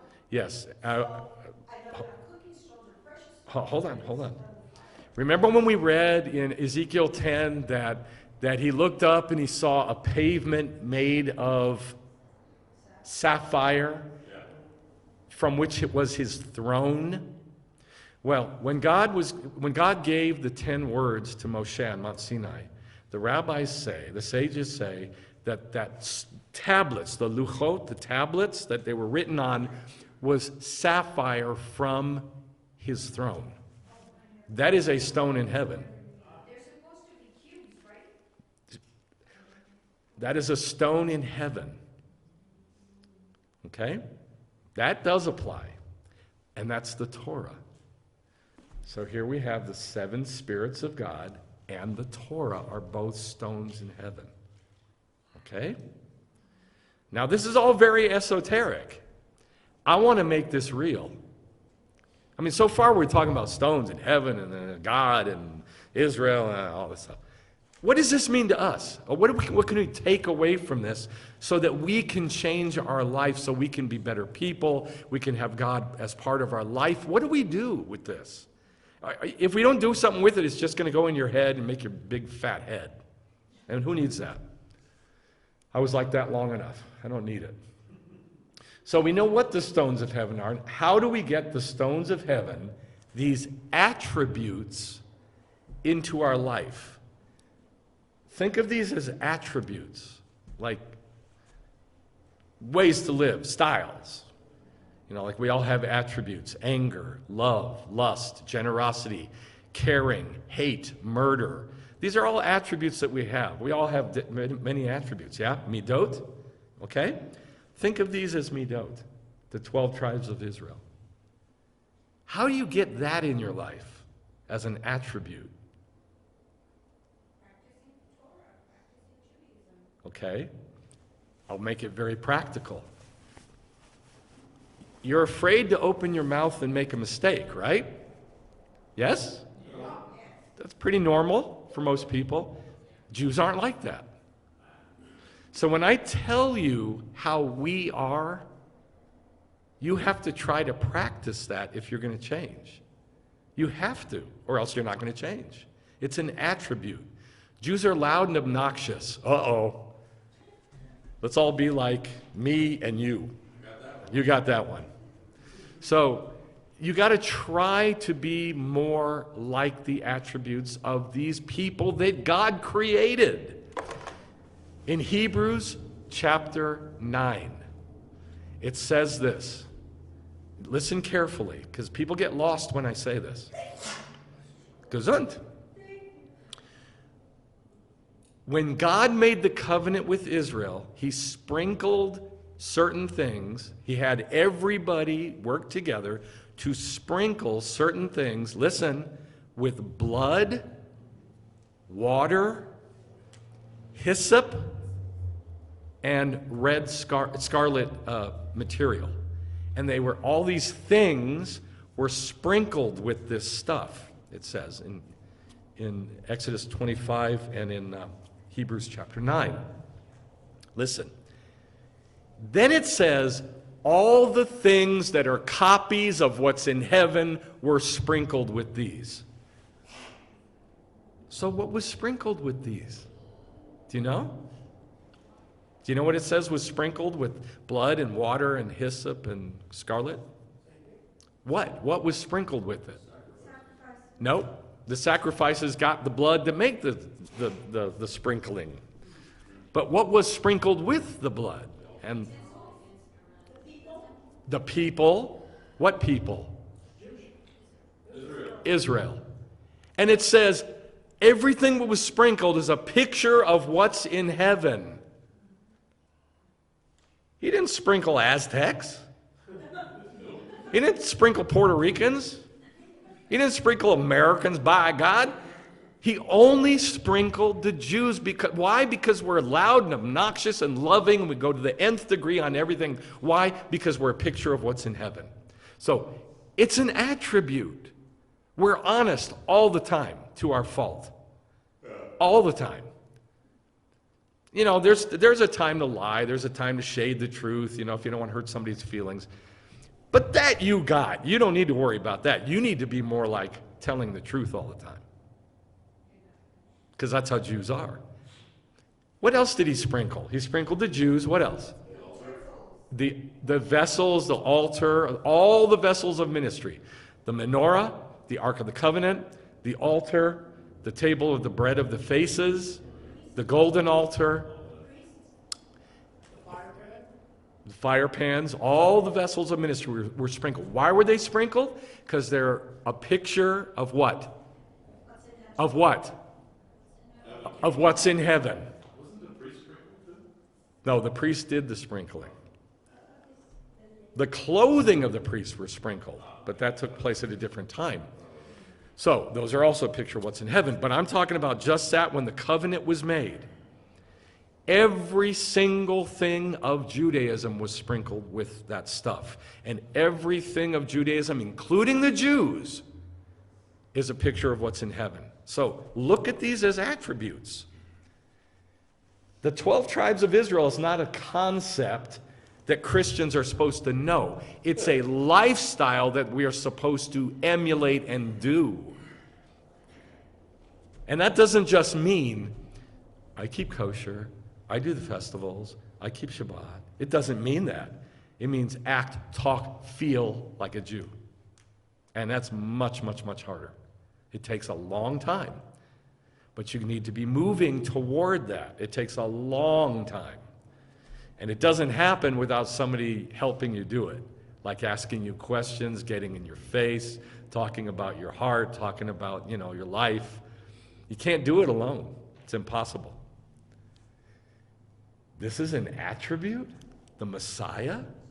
Well, I'll tell you what, if the church can say that being Christ-like, if they can say that's an attribute, I can say the Messiah is an attribute too. Because Christ means Messiah, or Messiah means Christ, is Christ in Greek. Why do they say Christ-like? What do they mean? You know what they mean? Gentle, non-abrasive, never raising your voice. That is not Israel-like, and it's not Messiah-like. Messiah gets in your face, and like I said, all you got to do, turn the page. That's all you got to do. You don't like what Yeshua is saying to you? Turn the page. You don't like what Paul's saying to you? Turn the page. That's all you got to do. You don't like what it says in Jacob, in James? Oh, that's hard. Turn the page. But the truth is, the Messiah is an attribute that we're supposed to be looking to emulate, to become more like. I think it's right at 60-some percent, 63, 65% of what's recorded Yeshua saying. He said like this.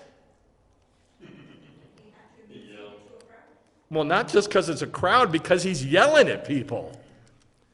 Right around 60% of what he said is a rebuke. Did you know that? It's not Beatitudes. It's not that. Right around 60% of what he said was a rebuke. That's an attribute. The 7 spirits of God are an attribute. Look at them again, the attributes, or the 7 spirits of God. Wisdom is an attribute. Understanding is an attribute different from wisdom. Counsel, etzah. Do you even know what that means? Etzah, counsel, is one of the spirits of God. What does that mean? Like a counselor? Like a social worker? Just to talk? You know what it means? Very good. If you put wisdom, that means like deep knowledge of like how to apply stuff, and understanding, which is just like knowing where to go, what to do, who to talk to, that sort of thing. Practical, I don't want to say knowledge because that's another one. Practical application of wisdom, yes. You put those two together, that's counsel. Because you know what to do, when to do it, how to do it, with who to do it, why to do it, what all the ins and outs. And then you say it, and when you say it, that's etzah. That's counsel. It's an attribute. Strength is an attribute. Last week, we were doing wax on, wax off.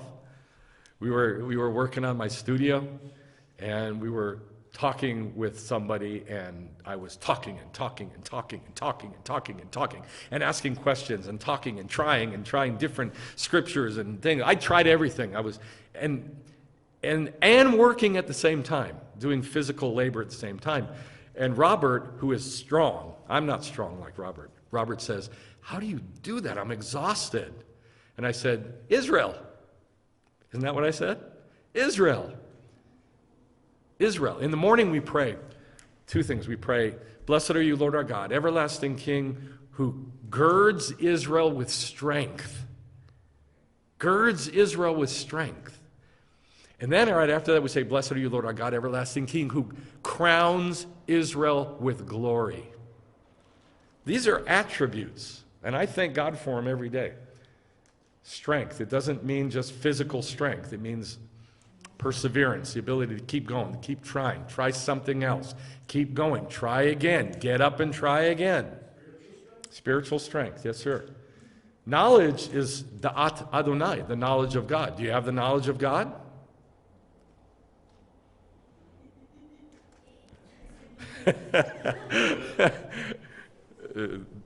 Don't say anything.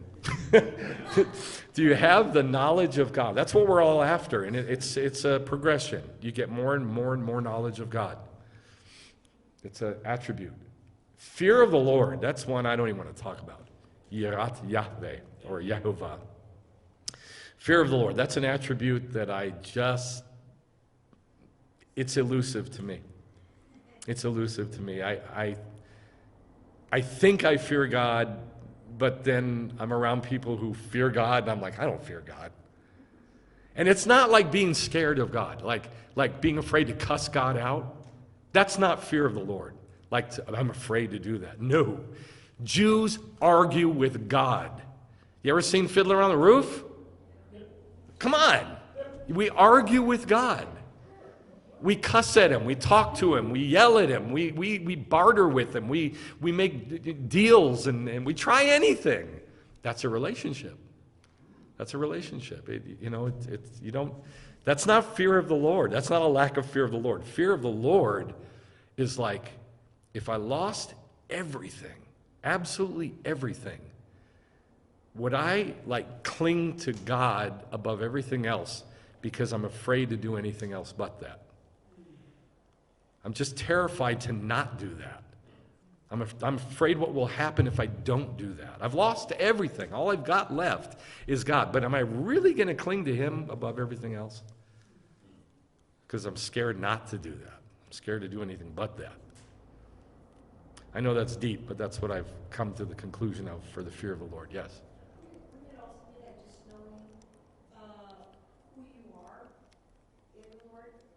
And what I mean by that is like, Wouldn't it also be knowing who you are in the Lord? yeah, like knowing his greatness and knowing how small you are. Yes, of course. But you say stuff like that, knowing his greatness and how small we are. Yes, but who cares? Really, I mean, who cares? Those are words. They don't mean anything. You got to make these things practical or they don't mean anything. They're just things that we say at services and then you go about your life and nothing changes. We've got to make this into a way to where we go, oh, that's what I got to change. Or else why do it?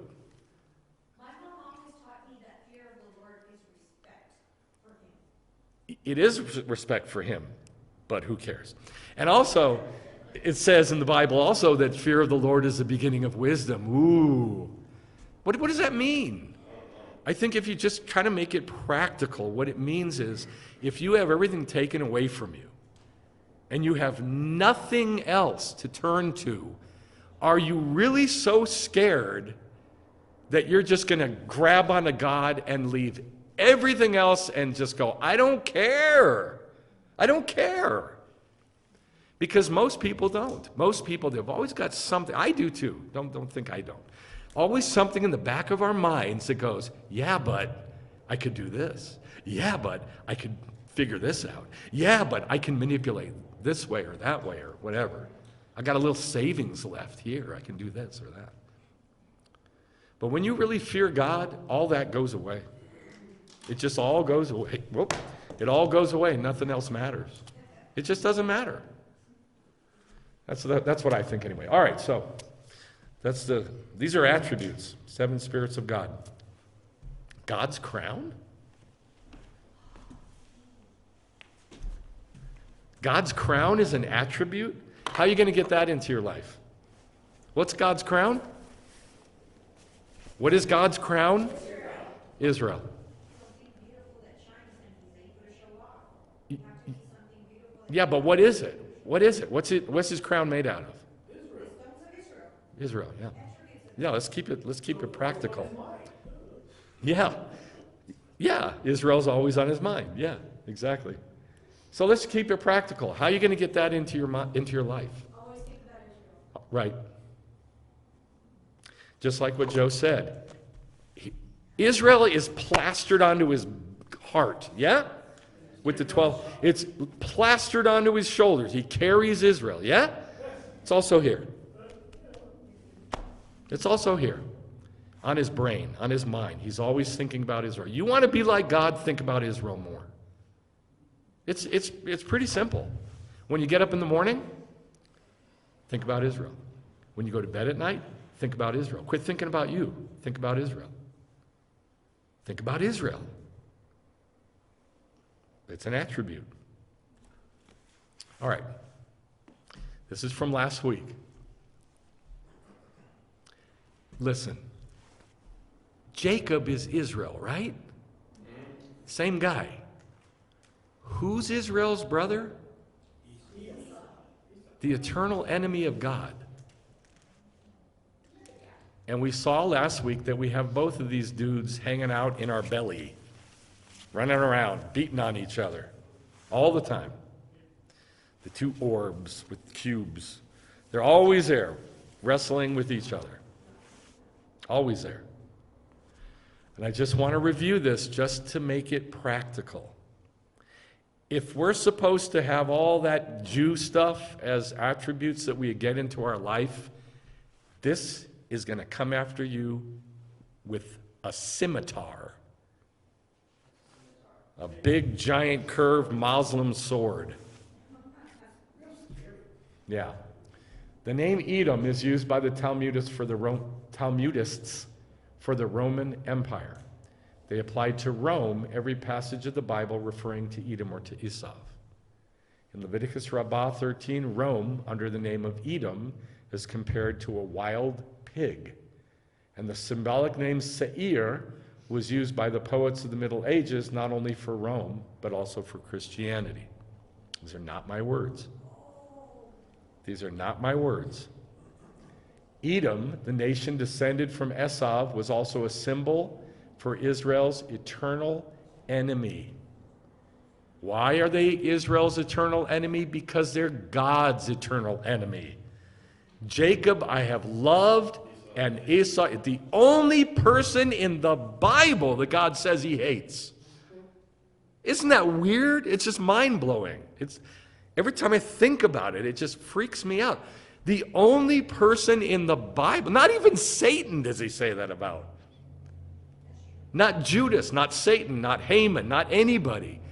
Only Edom, the brother of the beloved of God that God gets up in the morning thinking about and goes to bed at night thinking about. The twin of Jacob, yes. Yes, it's just bizarre.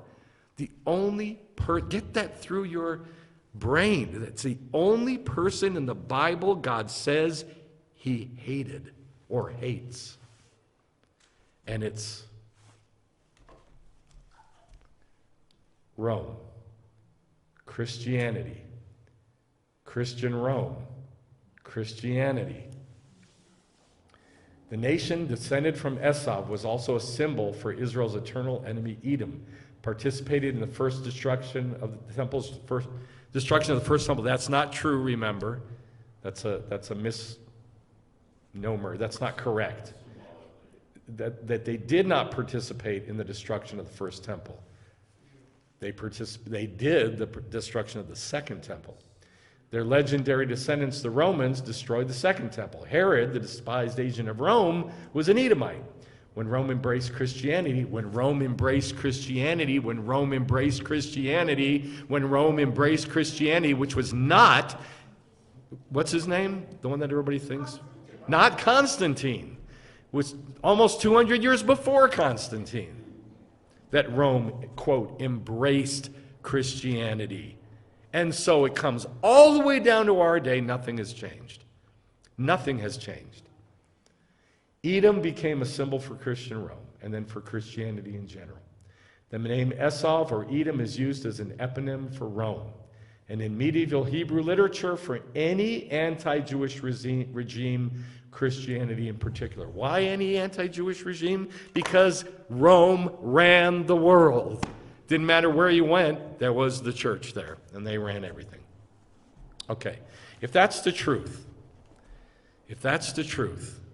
if Edom is the eternal enemy of God, and it has completely inundated and slathered all over God's body, quote, the church, if that's true, and God thinks about Israel and feels Israel 24/7, can you see what's going to happen in the future? Can you see what's going to happen? This is going to come to a head. And the whole world's going to blow up with this war between Israel and Esau. It's called the birth pangs. And it's coming soon. And it's going to be worldwide. And I believe 2/3 of the world's population is going to die. Meanwhile, there are going to be people who throw everything, they're going to go all in, and they're going to throw everything they've got into a love of Israel. And they're going to know God. And everybody else won't. That's why this is important. Because you want to know God, I'm assuming. And the only way to know God is to know what God likes and what he doesn't like. And it's not listed in the Torah as thou shalt not, thou shalt not, thou shalt not. That doesn't tell us what God hates. That tells us what's a wrong picture.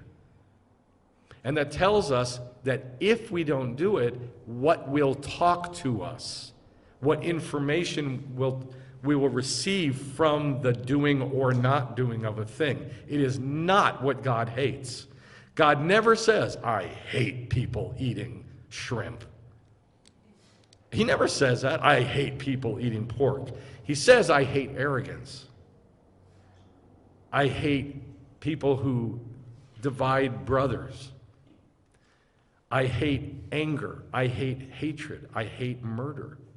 These are attributes. That's what he hates, his attributes that make us like Edom. And the ones he likes, the attributes he likes, are all the Jew attributes. Because he made them. And he said, here, do that. Then you'll know me. He hates homosexuality. Why? Not because he hates homosexuals, and not even because he hates the act of homosexuality. Because he hates the attribute that comes from the heart of homosexuality. fear, pride, anger, hatred, murder, confusion. Confusion's a big one. These are attributes that God hates. It's not thou shalt not, thou shalt not, thou shalt not. So, how do we do this? The 12 tribes of Israel, that's Jacob, the Jews, or you can have Esav, Christianity, but you can't have both. Sorry. I'm here to tell you, you cannot have both. You think you can have both, but you cannot have both. You think you can have both. You do. You really do. You want both so bad. I know I do. I know I do. I want the laziness and the non-caring of Esav. I want it so bad every day of my life. I want it, but I can't make myself do it anymore. I was working on a heater yesterday, and he was cooking bacon. Oh my God. He was working, Doug says he was working on a heater the other day, and the woman was cooking bacon. Oh, yeah, the aroma was killing you, right? Just be honest, man. I want it. But the truth is, you can't have both. You can have one or you can have the other. They are at war with each other. Oil and water. How about the Messiah? What about that attribute? You can have the Jewish Messiah or the Hellenistic Christ God-man. But you cannot have both. You can't. You can move from one to the other over time, but you cannot juggle both at the same time. You're not going to make it. You're not. You're not going to make it in any kind of Jewish environment. You won't. Because eventually the Jew stuff will get to you, and it'll start making war with that Hellenized homosexual Christ God-man, and you're going to have to make a decision to go one way or the other. That's just life. You're going to have to. How about the attribute of the seven spirits of God? Well, you can have the Spirit of God and the Torah of God are one. The Spirit of God and the Torah of God are one. You can either have the Spirit of God and the Torah of God, because they're the same, or not. No Torah, no Spirit. No Torah, no Holy Spirit. By the way, if you're not filled with the Spirit, you need to get filled with the Spirit badly. Because there's no way to understand spiritual things unless your spirit is there to go, oh, I get it. And if you're not filled with the Spirit of God, your spirit isn't there to go, oh, I get it. It's going to be always like a little baby going, what? I don't get it.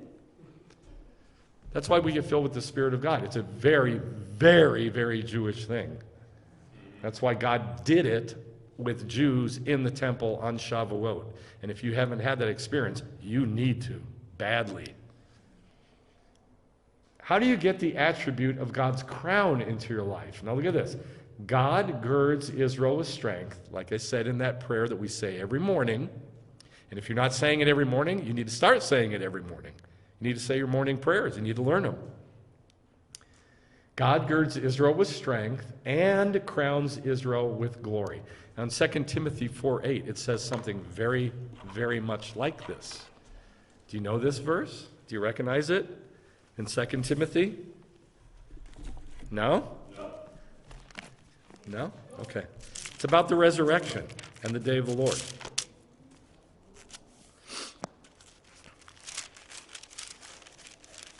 As soon as you hear it, you'll go, oh, I've heard that in church.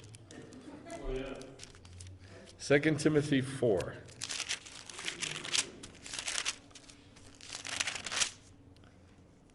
Eight. Yeah, you see?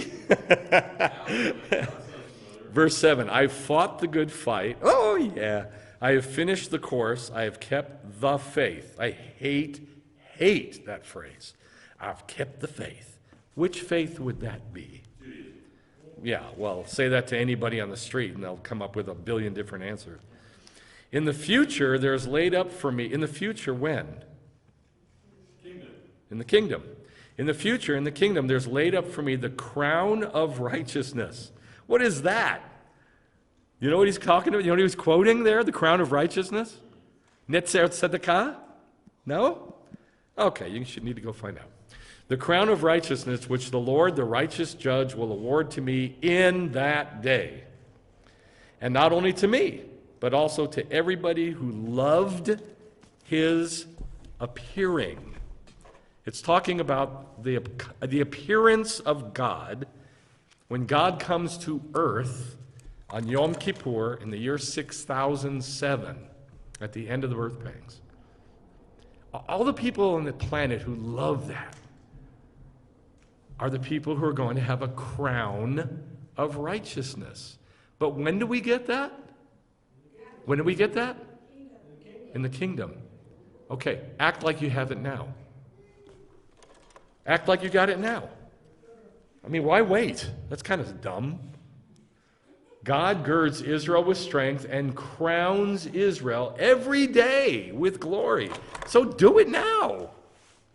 Start putting into your brain pan the Torah and Judaism, the teaching of Judaism. All the teachings of Judaism. Start stuffing them into your head. But when you do it, don't Hellenize it. And this is the trick, because Hellenizers live in their brain. Nothing ever drops down to the heart. Israel is all heart, very little brain. The only reason we got a brain is to figure out the Bible. That's the only reason that's there. Helps us figure out the Torah, so that we can live from our heart. So, yes, God crowns Israel with glory every day. But the way to do that is to stuff Torah in your brain. Nothing else. Nothing else. Don't study anything else. Don't study Christian teachers. Oh, I can't believe he said that. Don't study Christian teachers and preachers. It'll just confuse you. I mean, yeah, it is duh. It is like so obvious. But you know, for some people, it's not. It's not obvious. That's like a radical statement for a Messianic Jew to say. Don't study, listen to me, don't study Hebrew root stuff. It'll just confuse you. Because they're not stuffing Torah into their brain. They're not.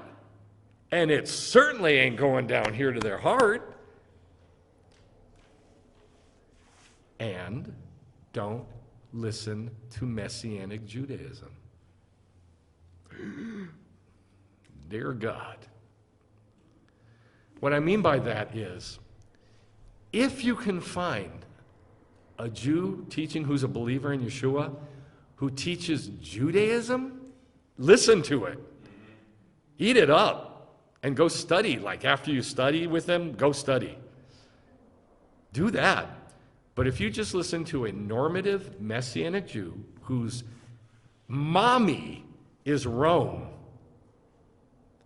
and that's where the milk is coming from, Rome, and that's where they're being nourished from, Christianity, it ain't going to help you. It'll just confuse you. It will confuse you. Haven't you had enough of that already? I mean, that's what you're coming from. Haven't you had enough already? It didn't help you. That's why you're here. It didn't help. That's why you're confused. When we talk, you're confused. Why are you confused? You're confused because of all that stuff you stuffed in your head. Right? That's what you learned. It's not deep. This isn't deep stuff I'm saying right now. You could be an idiot and figure this out. Right. You learned all this stuff. You thought it was true. You ate it up. So now you're having to relearn things. So the best thing to do is not listen, don't read, don't go, whatever you do, don't go on the internet and do it. Don't go on the internet and listen to or read stuff that is from what you came from. Just don't confuse yourself. Go toward Jews who teach Judaism. And then you're going to have to sift through a lot of stuff. But so what? So what? You'll start learning little bit by little bit. And I mean teachers that are not believers in Yeshua, like Rabbi Alon Anava. He's one of my favorites. Oh, there's a bunch. Rabbi Shapiro. Can't remember his first name. Yitzhak Shapiro, thank you. There's many, many, many teachers out there, rabbis that are teaching just strictly Judaism. Oh, Shalom Arush, who teaches the Garden of Shalom. He's good. There's many. You can find on your own. But I'm telling you this, I'm warning you. Don't feed your brain with what you've already got in your brain. It's from Rome. It's Esau. And it's just going to hurt you and make it harder to grow.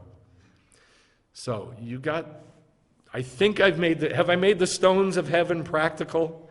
Have I done it? Yes. Yeah? No? Yes. Okay, good.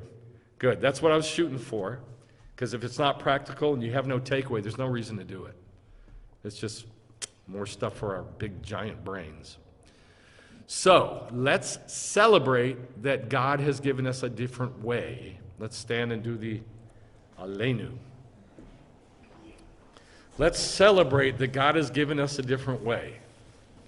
That He has made us different. Ready? Aleinu lashabeach la'adon hakol, letet gedula leyotzer bereshit, shelo asanu kogoye ha'aratzot, velo samanu כמשפחות האדמה, שלא שם חלקנו כהם, וגורלנו ככל המונם. Let us adore the Lord of all, who in greatness created the world from of old, that He has not made us like the nations of the earth, not made us like the families of the land. He has not made our destiny like theirs, and He has not cast our lot with all of them. V'ne'emar v'haya Adonai lemel al kol haaretz b'yom hahu yiyeh Adonai echad u'shemo